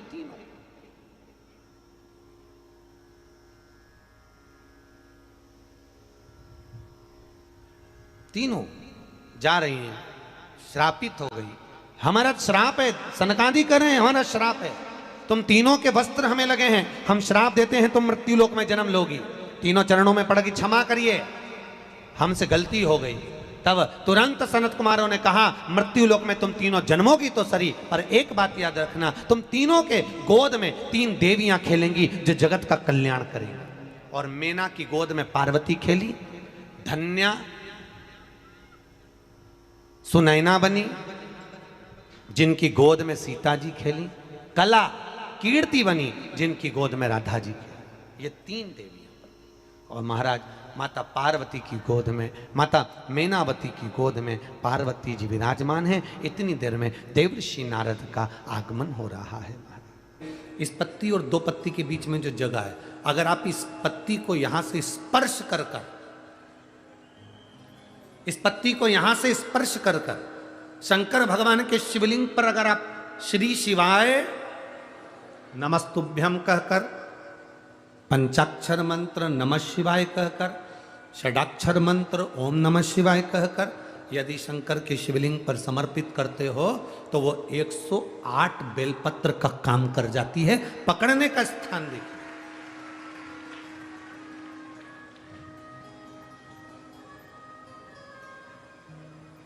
ये स्थान की बड़ी मूलता है, जो थोड़ा सा समझेंगे अपन, थोड़ा ध्यान देंगे तो ये जो स्थान है ये बड़ा मूल माना गया। बेलपत्री की बड़ी पत्ती, नीचे की 2 पत्ती, उसके बीच में जो खाली डंडी जो दिख रही है, इसको अगर पकड़कर बेलपत्र समर्पित कर रहे हैं तो 108 बेलपत्र के बराबर हमें फल प्राप्त हो रहा। 108 बेलपत्र। और समझिएगा, मान लो आपके पास में ना पीला चंदन है, ना लाल चंदन है, ना अक्षत है, ना पुष्प है, ना कोई सामग्री है, ना दिया है लगाने के लिए। शंकर जी के मंदिर में लोटा भर के जल लेकर गए हो, आज तुम्हारे पास में हो सकता है जल भी नहीं है, लोटा भी नहीं है, तो जिस शंकर जी का दर्शन करने गए हो उन्हीं की बेलपत्र को उठाओ, और बेलपत्र को उठाने के बाद पहले अपने हथेली पर रखो, अपना हाथ रखकर बाबा से प्रार्थना कर कर बेलपत्री की मध्य पत्री, आगे वाली पत्ती को पकड़कर अगर वो बेलपत्र हम शिव जी को समर्पित करते हैं तो हमारा पीला चंदन, लाल चंदन, दिया सब बाबा को समर्पित हो जाता है उस बेलपत्री में। एक बेलपत्री का सुख हमारे जीवन का एक आनंद दे देता है। हम तो यहां तक कहेंगे, अगर कभी जिंदगी में तुम्हें लगे कि गुरुजी मेरा पैसा फंस गया नहीं मिल रहा है, या मेरा पैसा अटक गया नहीं मिल रहा है, या मेरा घर में धन नहीं है, बहुत तकलीफ की ज़िंदगी चल रही है, आप ये बेलपत्री का जो 2 पत्ती है ना, ये 2 पत्ती इस जगह से पकड़कर, आपको लग रहा है कि पैसा नहीं है, काम बहुत बड़ा अड़ा है, बेटे की शादी, बेटी की शादी, या मकान या दुकान, कोई काम अड़ गया, ये 2 बेलपत्री की पत्तियों को पकड़कर अपनी कामना कर कर शिव जी को समर्पित करो और 1 लोटा जल बाबा को चढ़ाना प्रारंभ करो। 20 से 22 दिन इंतजार करना, मेरा बाबा हाथ पकड़कर कुबेर भंडारी भंडार जरूर भरेगा।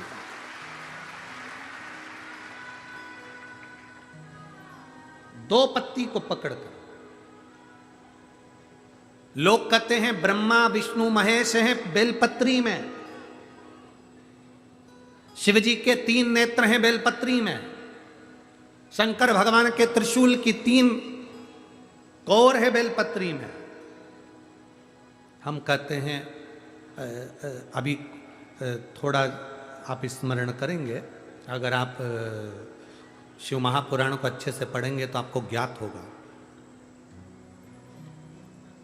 कुबेर को धन देने वाले कौन है? बोलते जाओ जरा जमकर। कुबेर भंडारी, कुबेरेश्वर महादेव, मतलब शिव शंकर कुबेर को धन देते हैं। जिस समय पर भगवान विष्णु संपूर्ण विश्व के कल्याण के कार्य करने लगे, कुछ नहीं हाथ में रहा, तब लक्ष्मी से उन्होंने धन लिया। आपने वहां तिरुपति बालाजी की कथा सुनी होगी, लक्ष्मी से धन लिया। लक्ष्मी, इन जीवों के कल्याण के लिए तो मुझे धन दे दे। लक्ष्मी ने धन दिया। एक दिन नारायण ने पूछ लिया लक्ष्मी से, लक्ष्मी मैं नारायण, मेरे पास भी संपदा की कमी नहीं, पर तेरे पास लक्ष्मी इतनी संपदा कहां से आती है? तेरे पास इतनी संपदा कहां से आती है? लक्ष्मी जी कहती हैं,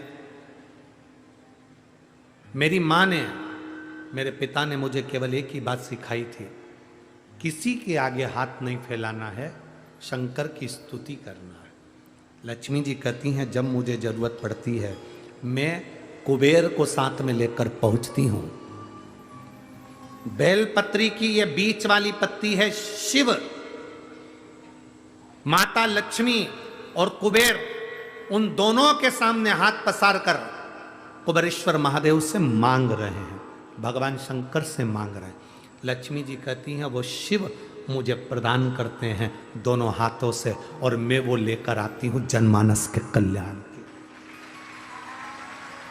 जब हम शिव जी को बेलपत्र चढ़ाते हैं तो इस तरह से पकड़कर, जब हम कामना कर कर चढ़ाते हैं, इन दोनों पत्ती को लक्ष्मी और कुबेर का स्मरण कर कर, कुबेरेश्वर बाबा का स्मरण कर कर जब हम शिव जी को समर्पित, हाँ थोड़ा सा ध्यान देंगे, बेलपत्री की जो डंडी होती है वो शिवलिंग पर जब चढ़ाई जाए, तो जब हम 2 पत्तियों को पकड़कर चढ़ाएंगे तो इस डंडी का मुख, जहां अशोक सुंदरी की जगह है, जहां से पानी बहता है, इस डंडी का मुख उस ओर होना चाहिए। बस इतना जरूर इसमें, वो डंडी का मुख उस ओर हो जहां पानी बहता है।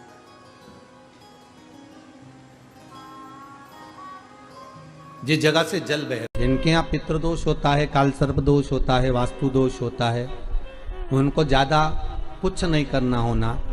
महाराज, एक बेल का फल लीजिए। क्या लेना है? बेल का फल, बेलपत्री का जो फल होता है उसको ले लो, उसके अंदर का जो गुर्दा होता है, अंदर का जो भाग होता है, उसको निकाल लीजिए, और उस बेल के फल में आटा सेक कर उसमें शक्कर मिलाकर उसको उसके अंदर भर लीजिए। अमावस्या के दिन सुबह 10 बजे से पहले उस बेल फल में, जिसमें तुमने पंजेरी भरी है, आटा सेक कर भरा है शक्कर के साथ में, उसको अपने घर में घुमाने के बाद में, जिसको काल सर्प दोष बताया है, पितृदोष बताया है, या वास्तु दोष का स्मरण बताया है, घर में सब दूर घुमाकर अपने परिवार का हाथ का स्पर्श कराकर पीपल के पेड़ के नीचे तक खड्डा खोदकर उस बेलपत्र के उस फल को दाब दीजिए, उस फल को उसमें दबा दीजिए। महाराज, केवल एक अमावस्या करना रहता है, पितरों के दोष से मुक्ति मिलती है और हमारे घर के कार्य सफल होना प्रारंभ हो जाते हैं। कार्य की सफलता होती है, कार्य में सफलता प्राप्त होने लगती है।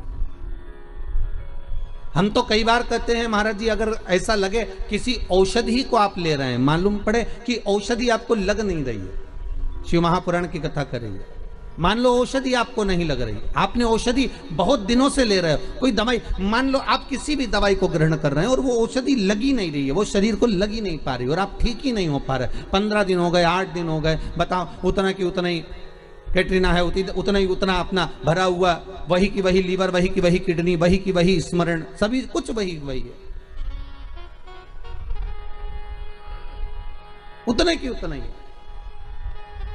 बीपी भी ऊंचा नीचा चल रहा है पर लेवल में नहीं आ रहा, शुगर भी लेवल में नहीं आ रही, तो प्रयास करा करो महाराज, बेलपत्री के फल का जो गुर्दा है, अंदर का जो भाग है फल का, उसको पानी में गला लीजिए और प्रदोष कम से कम प्रदोष नहीं हो और बीमारी जरा दवाई लगी नहीं रही हो तो बिना प्रदोष के भी कर सकते हो, उसको पानी में गलाइए, आधा घंटा पानी में, जैसे आपको सुबह मंदिर जाना है 10 बजे, तो सुबह स्नान कर कर कम से कम 6:30-7 बजे उसको पानी में गला दीजिए और उस इंद्रियां शिथिल हो गई, कभी मन यहाँ भटकता है, कभी वहां भटकता है, कभी इसकी बुराई देखते हो, कभी उसकी बुराई देखते हो, कभी इसमें बुराई देखते हो, कभी उसमें बुराई देखते हो, दिन भर 24 घंटे बैठकर तुम एक दूसरे की बुराई देखने में लगे रहते हो, हाथ में माला पकड़ते हो, मुख में राम नाम लेते हो, पर नेत्रों से गलत देखते रहते हो, 24 घंटे बुराई देखते हो, तो तुम्हारी तप साधना का तुम्हें फल नहीं मिलेगा। भगवान शिव की कथा कहती है, नेत्र खुले भले रखो पर अपनी इंद्रियों को साध कर रखो, नेत्र खुले भले रखो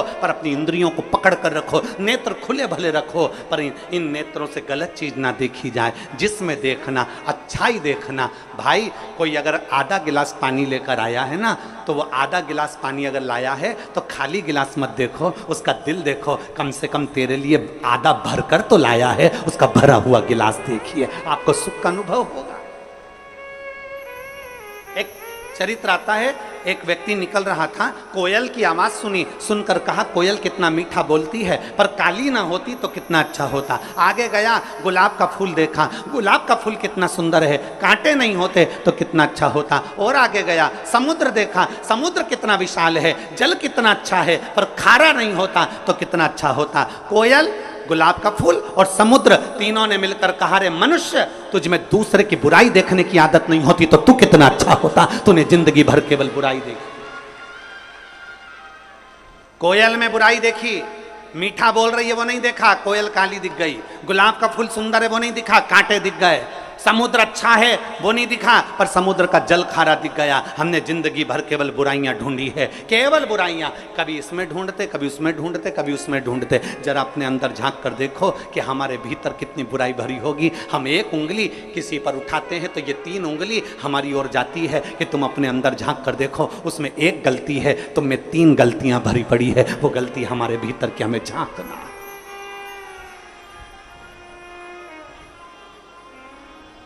वो गलती हमारे भीतर की झांक। शिव जी कह रहे हैं मैं खुली आंखों से तप करूंगा, नेत्र खोल लिए।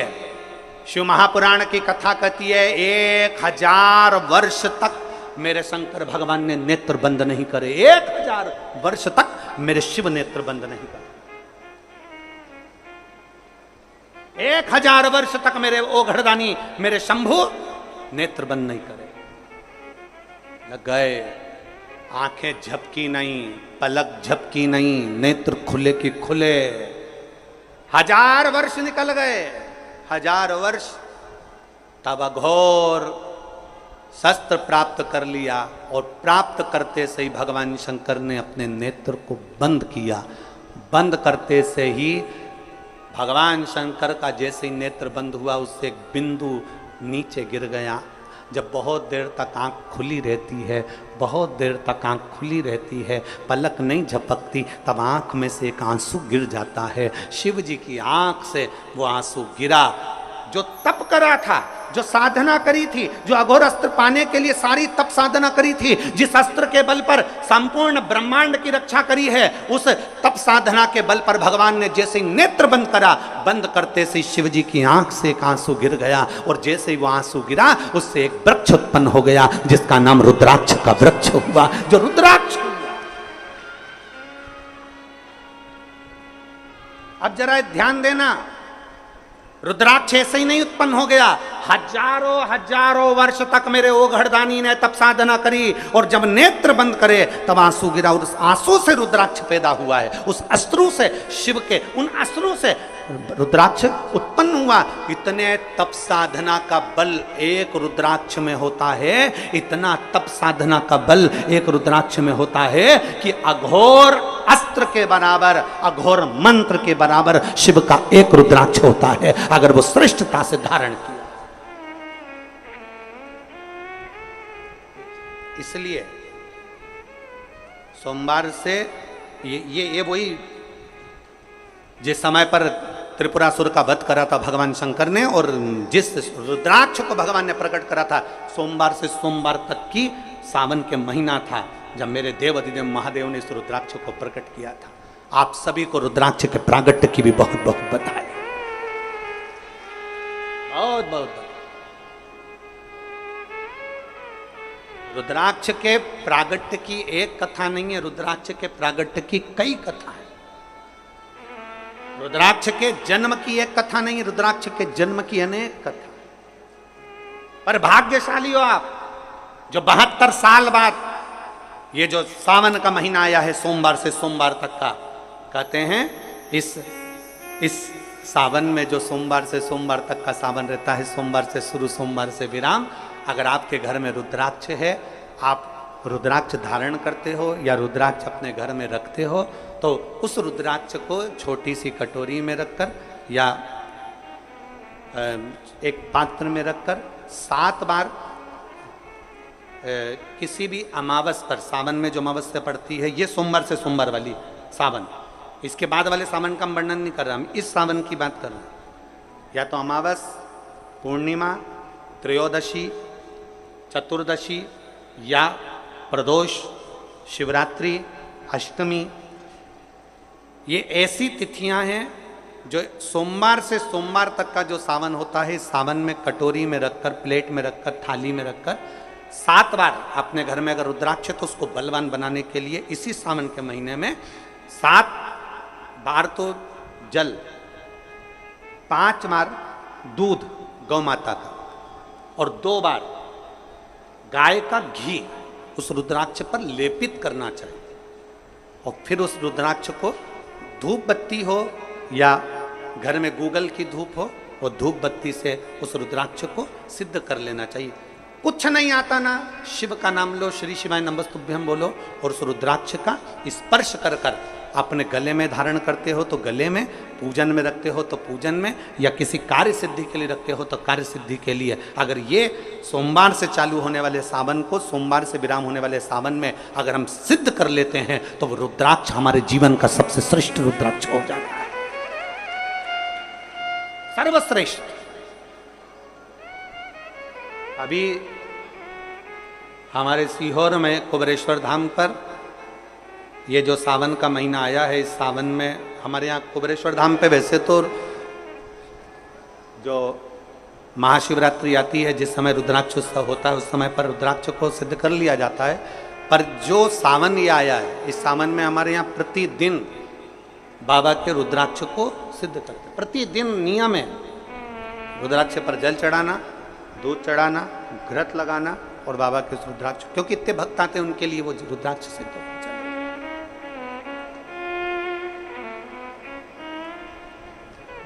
इसी सावन में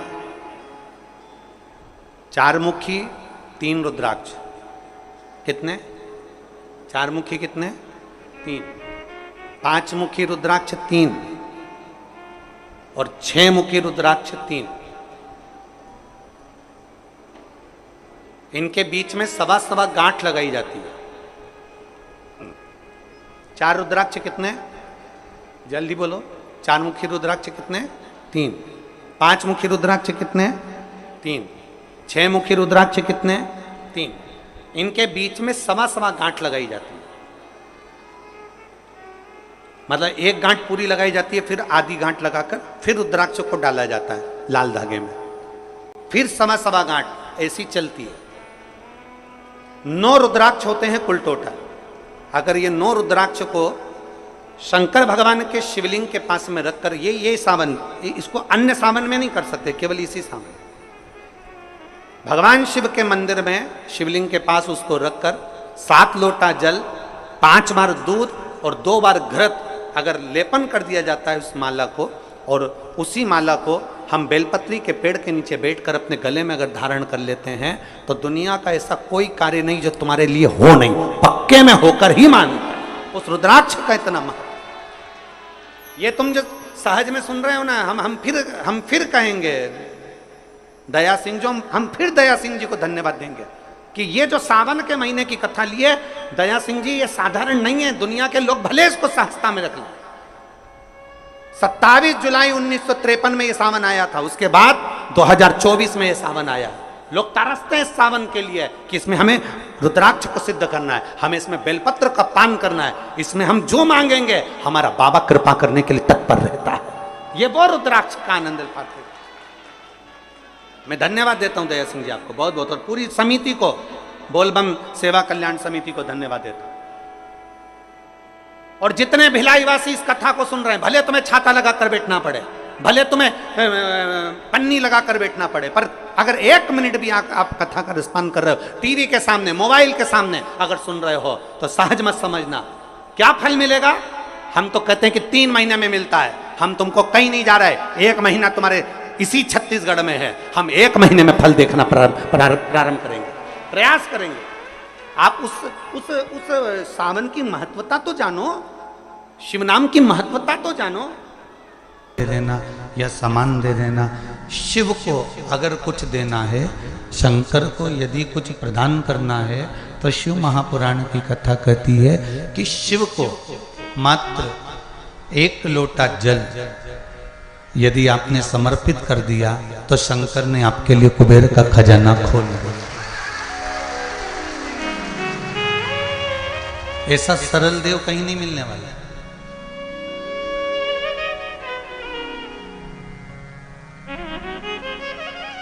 इतना सरल देव कहीं मिलने वाला है क्या?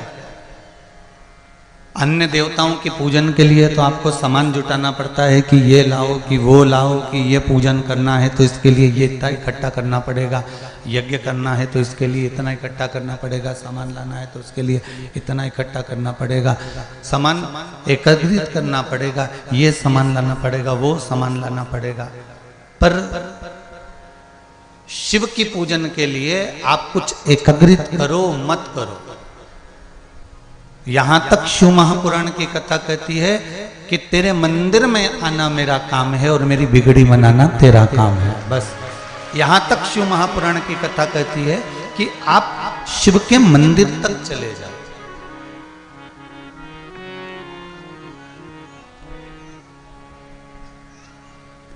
आप शंकर जी की चौखट तक चले जाओ, शिव के दरवाजे तक चले जाओ, शिव के मंदिर तक चले गए, शंकर के द्वार तक चले गए, शंकर की चौखट तक चले गए, शंकर के दरवाजे तक भी पहुंच गए, उसके मंदिर तक भी पहुंच गए, तो ये पक्का है कि शिव आप पर कृपा की दृष्टि कर ही देगा। ये बिल्कुल निश्चित है।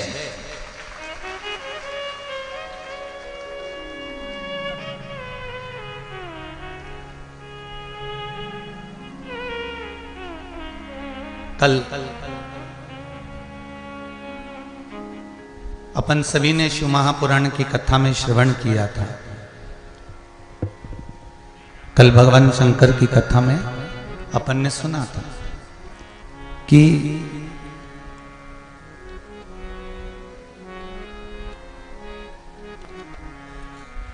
दुर्गा भवानी माता से कहा गया कि जाओ और जाकर आकाश मंडल में असुरों ने जल को रोक रखा है, मृत्यु लोक से जल भूमि के नीचे से प्रकट नहीं हो रहा है, नदियां, तालाब, बावड़ी, कुंड सब खाली पड़े हुए हैं, आप जल की व्यवस्था करो।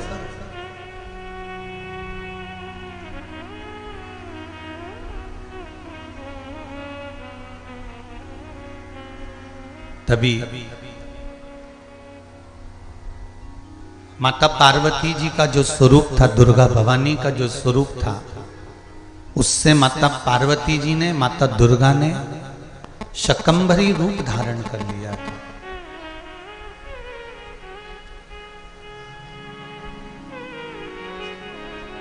शकंभरी रूप धारण कर लिया।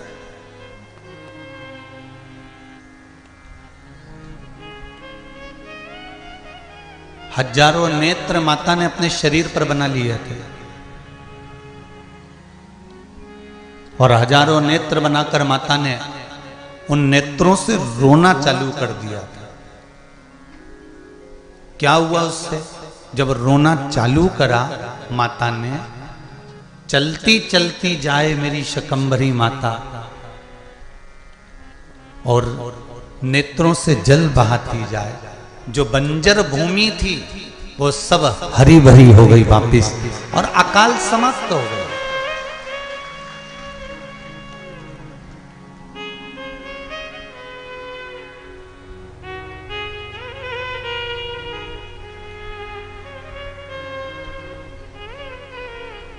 जब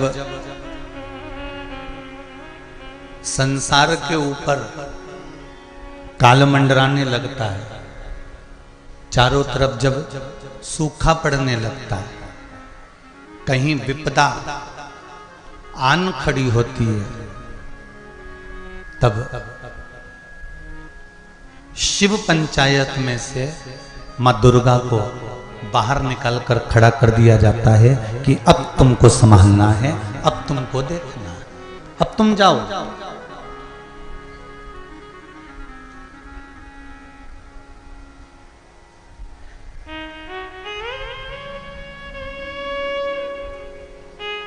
फिर वो तुमको हल्के में लेने लगेगा, वो तुमको गिनेगा नहीं।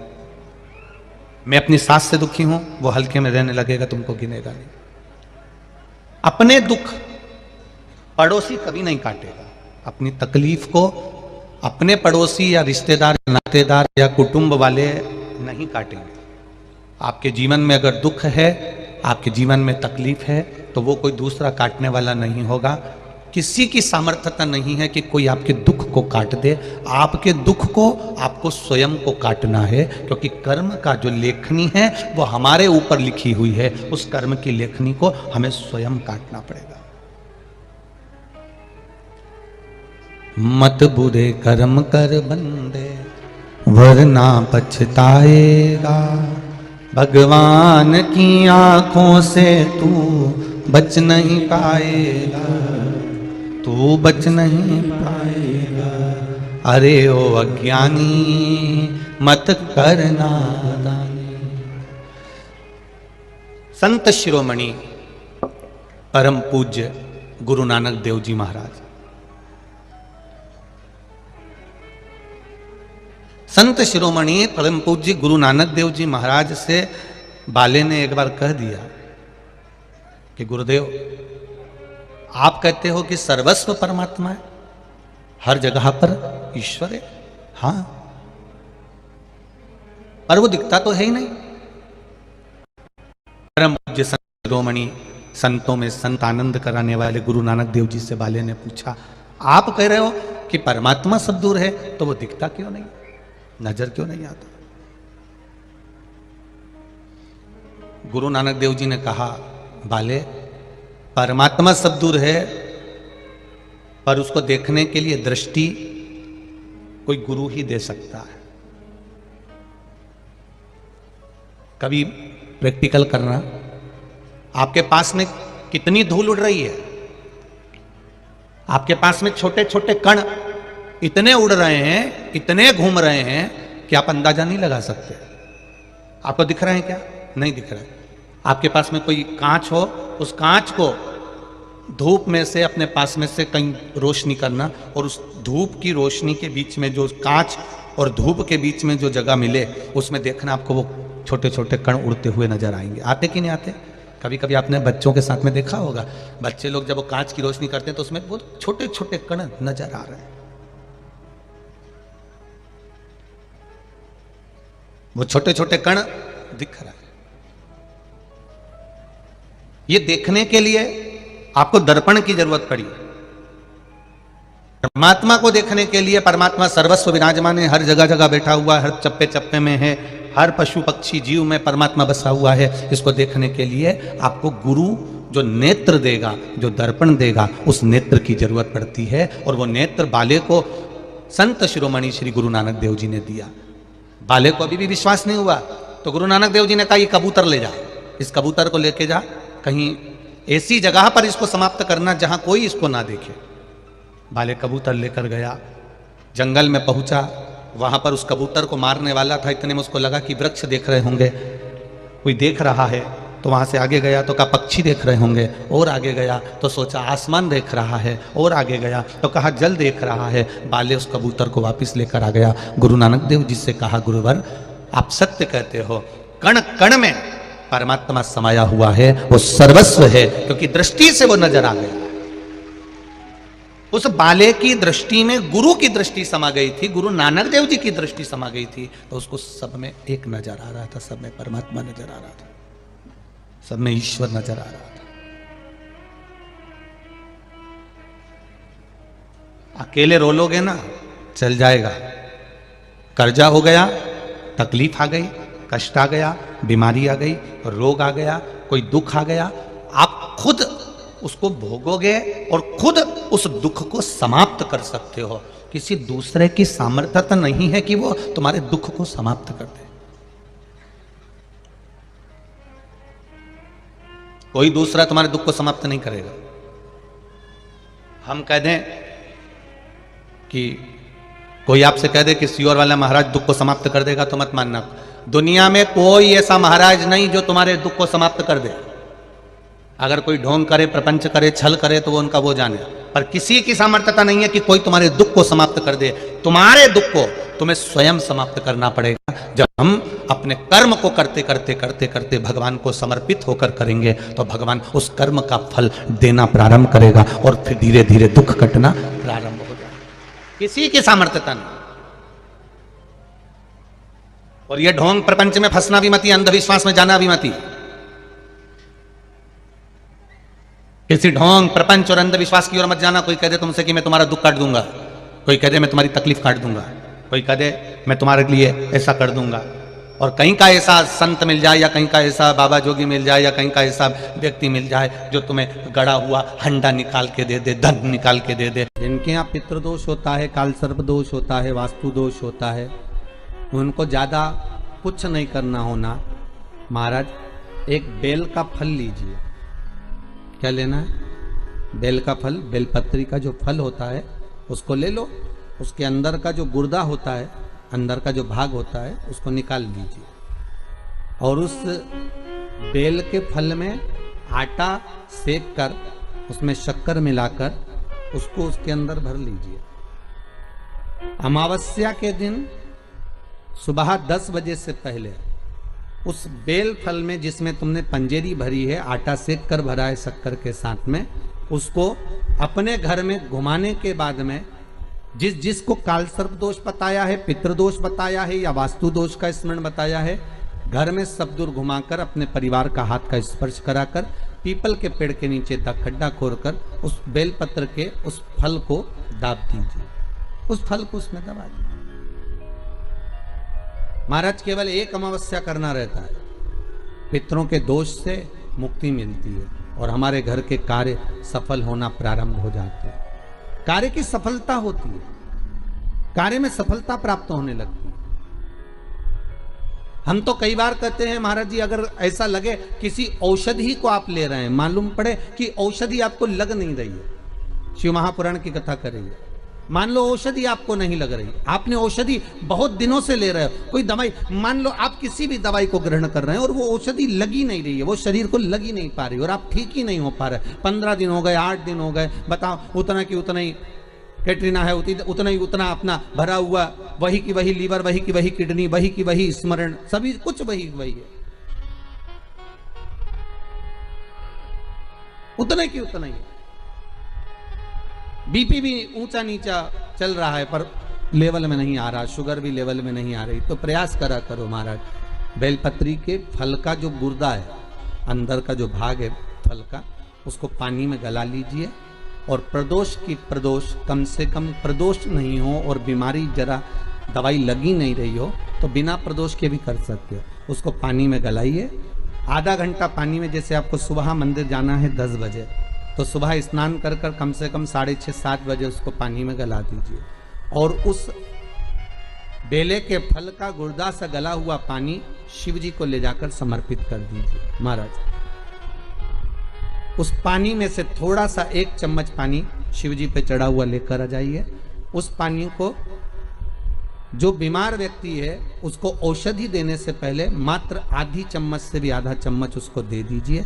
भगवान शंकर का श्री शिवाय नमस्तुभ्यम का जाप कर कर उस पानी को देने के बाद अगर आप औषधि देंगे तो ये पक्का है कि औषधि अपना कार्य करना प्रारंभ कर देगी और वो स्वस्थ होना प्रारंभ हो जाएगा। वो स्वस्थ हो औषधि के शंकर पर चढ़ी हुई भस्म, शंकर पर चढ़ा हुआ बेलपत्र, शंकर पर चढ़ा हुआ एक पुष्प भी औषधि का कार्य करता है। शिव महामृत्युंजय। अरे मार्कंडू जी के पुत्र मार्कंडे जो शंकर की आराधना में डूबे हुए थे, जिनकी उम्र कम थी, जिनकी आयु मात्र 12 वर्ष की थी और प्राण छूटना थे, और वो मार्कंडू जी के पुत्र मार्कंडे जी भगवती स्मरण में ऐसे डूब गए कि उनके मुख से महामृत्युंजय मंत्र का उद्घोष हो गया।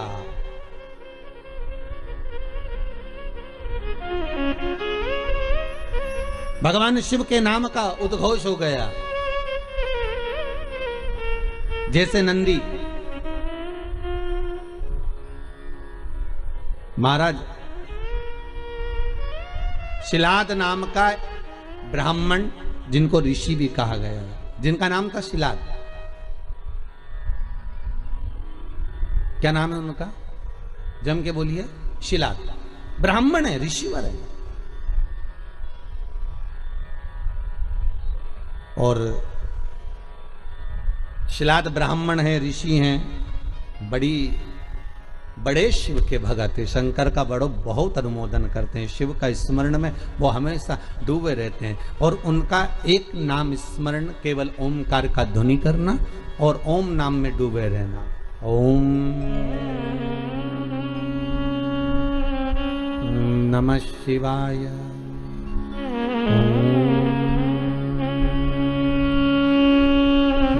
नमः शिवाय, ओम नमः शिवाय। भगवान शिव की भक्ति में डूबे रहते। अब उनकी धर्मपत्नी से संतान नहीं, औलाद नहीं, बड़े दुखी है, बड़े दुखी। अच्छा, संतान नहीं हो, किसी नारी की गोद अगर, स्त्री की गोद अगर खाली रह जाए तो भी दुख होता है उसको कि मेरे घर में औलाद नहीं, संतान नहीं। हम कई बार कहे, आज फिर कहते हैं, ये टेस्ट भी बाद में कराना, सारी जांचें बाद में कराना। एक बार शंकर का भजन कर कर देखना। पिछले वर्ष कथा में तुमरुका जी की जो कथा कही थी, यूट्यूब पर डली हुई, अगर आप लोगों ने नहीं सुनी हो तो उसको निकालना यूट्यूब पर। श्री तुमरुका शिव महापुराण की कथा हमने कही थी, तुमरुका जी का व्याख्यान, उसमें वर्णन किया था। सब जगह से अगर हार जाओ और सारे रिपोर्ट आपकी आपने सब दूर दिखा ली तो एक बार शंकर पर भरोसा कर कर तुमरुका जी का नाम लेकर सफेद आंकड़े की जड़ को शिवजी पे से रजस्वला धर्म के 7वें दिन 21 बार घुमा लो। नाम गोत्र बोलकर कमर में लाल धागे में बांध लो। पीपल के पत्ते शिवजी को चढ़ाओ, उठाकर लाओ। उस एक पत्ते को रात्रि को गाय के दूध में उकालो और उस दूध को दोनों पति पत्नी पियो। साथ रहिए, समय आएगा, बाबा चाहेगा तो 3 या 4 महीने में गर्भ ठहर ही जाएगा। सारे डॉक्टर को दिखा लिया अपनी जगह, टेस्ट भी करवा लिया अपनी जगह, पर एक बार प्रयोग, और वो विश्वास रखकर करना पड़ेगा। शंकर पर जो भी कार्य कर रहे हो आप, जो उपाय कर रहे हो आप, शिव का स्मरण कर, भगवान पर अगर विश्वास रखोगे, भरोसो दृढ़ इन चरणन करो, श्री वल्लभ नखचंद्र छटा बिन सब जग माही अंधेरो। अगर भरोसा है तो शंकर है, और भरोसा नहीं तो शिव कहां से? विश्वास लेकर अगर आए हो तो काम तो होगा। ये लोग काशी से आए हुए हैं, विश्वास लेकर ही तो आए होंगे कि हम जाएंगे शंकर की कथा में तो बाबा कृपा जरूर करेगा। कई लोग यहाँ पर बैठे हुए हैं जो विश्वास लेकर आए हुए हैं, दूर दूर से आए हुए हैं, केवल विश्वास लेकर कि भगवान कृपा करेगा किसी ना किसी रूप में। मुझे विश्वास है कि बाबा मेरी सुनेगा। और फिर कहता हूं, कथा में अगर आपने मन लगा लिया, भले टीवी चैनल के माध्यम से श्रवण कर रहे हो, भले मोबाइल के माध्यम से श्रवण कर रहे हो, भले पंडाल में सुन रहे हो, बाबा से अगर दिल से आपने अगर कह दिया तो 3 महीना बहुत होता है सब कामना पूरी होने के लिए। मेरा बाबा आपको कुछ ना कुछ दे ही देता है, बस आपकी रुचि के अनुसार सुख प्रदान कर ही देता है। आप उस पर विश्वास, भरोसा,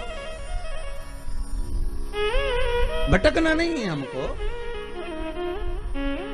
मार्ग से विचलित नहीं होना।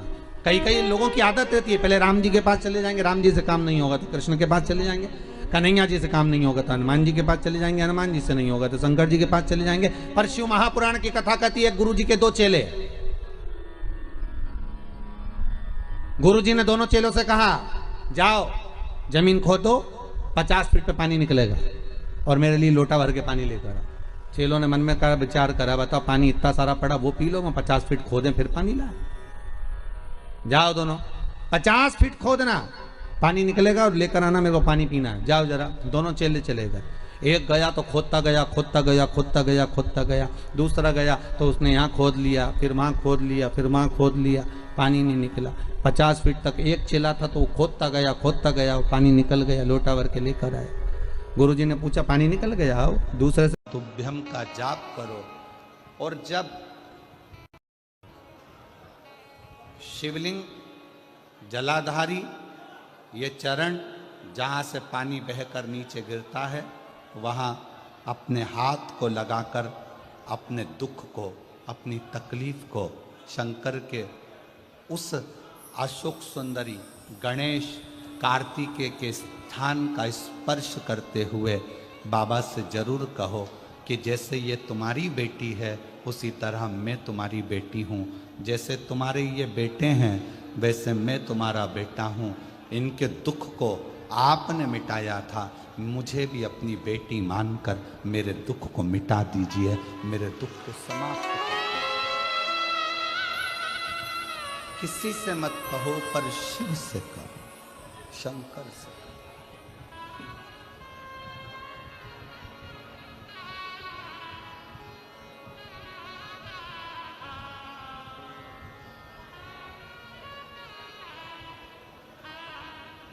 जब आप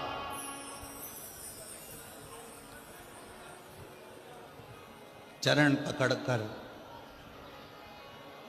अशोक सुंदरी की जगह पर अपने हाथ का स्पर्श कर कर, गणेश कार्तिकेय के स्थान का स्पर्श कर कर शिव से कहोगे तो शंकर अपनी औलाद आपको बनाएंगे और अपनी पुत्री समझकर आपका दुख जरूर मिटाएंगे। पुत्र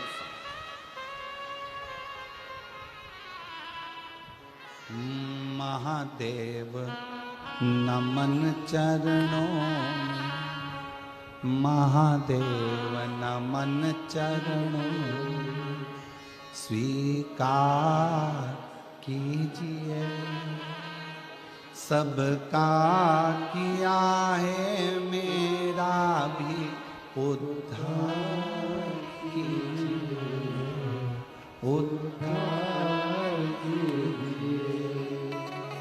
है त्रिपुंडधारी,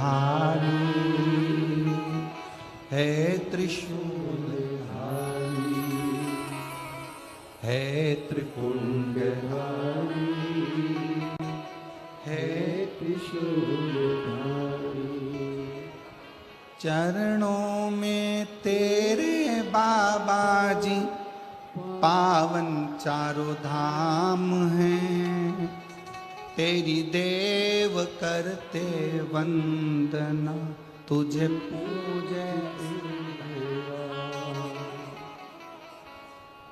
अपने इस पगले भक्त का उद्धार कीजिए, सबका किया है मेरा भी उद्धार कीजिए, उद्धार कीजिए। आप भी बोलिए, महादेव नमन चरणों में, महादेव नमन चरणों में स्वीकार कीजिए।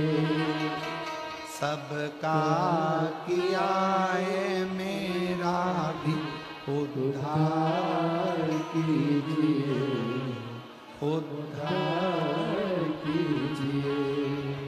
हे त्रिपुंडधारी, हे त्रिशूलधारी, हे त्रिपुंडधारी, हे त्रिशूलधारी। हो जाए पूरी कामना कल्याण कीजिए, हो जाए पूरी कामना कल्याण कीजिए।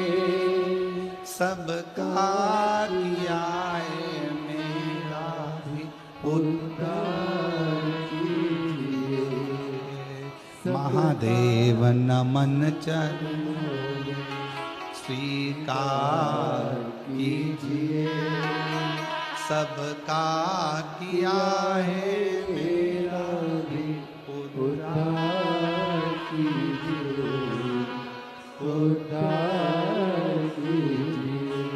आप शिव जी को जहाँ जल बहता है उस स्थान पर अपना हस्त कमल रखकर बाबा को अपने मन का भाव दिल से, दुनिया का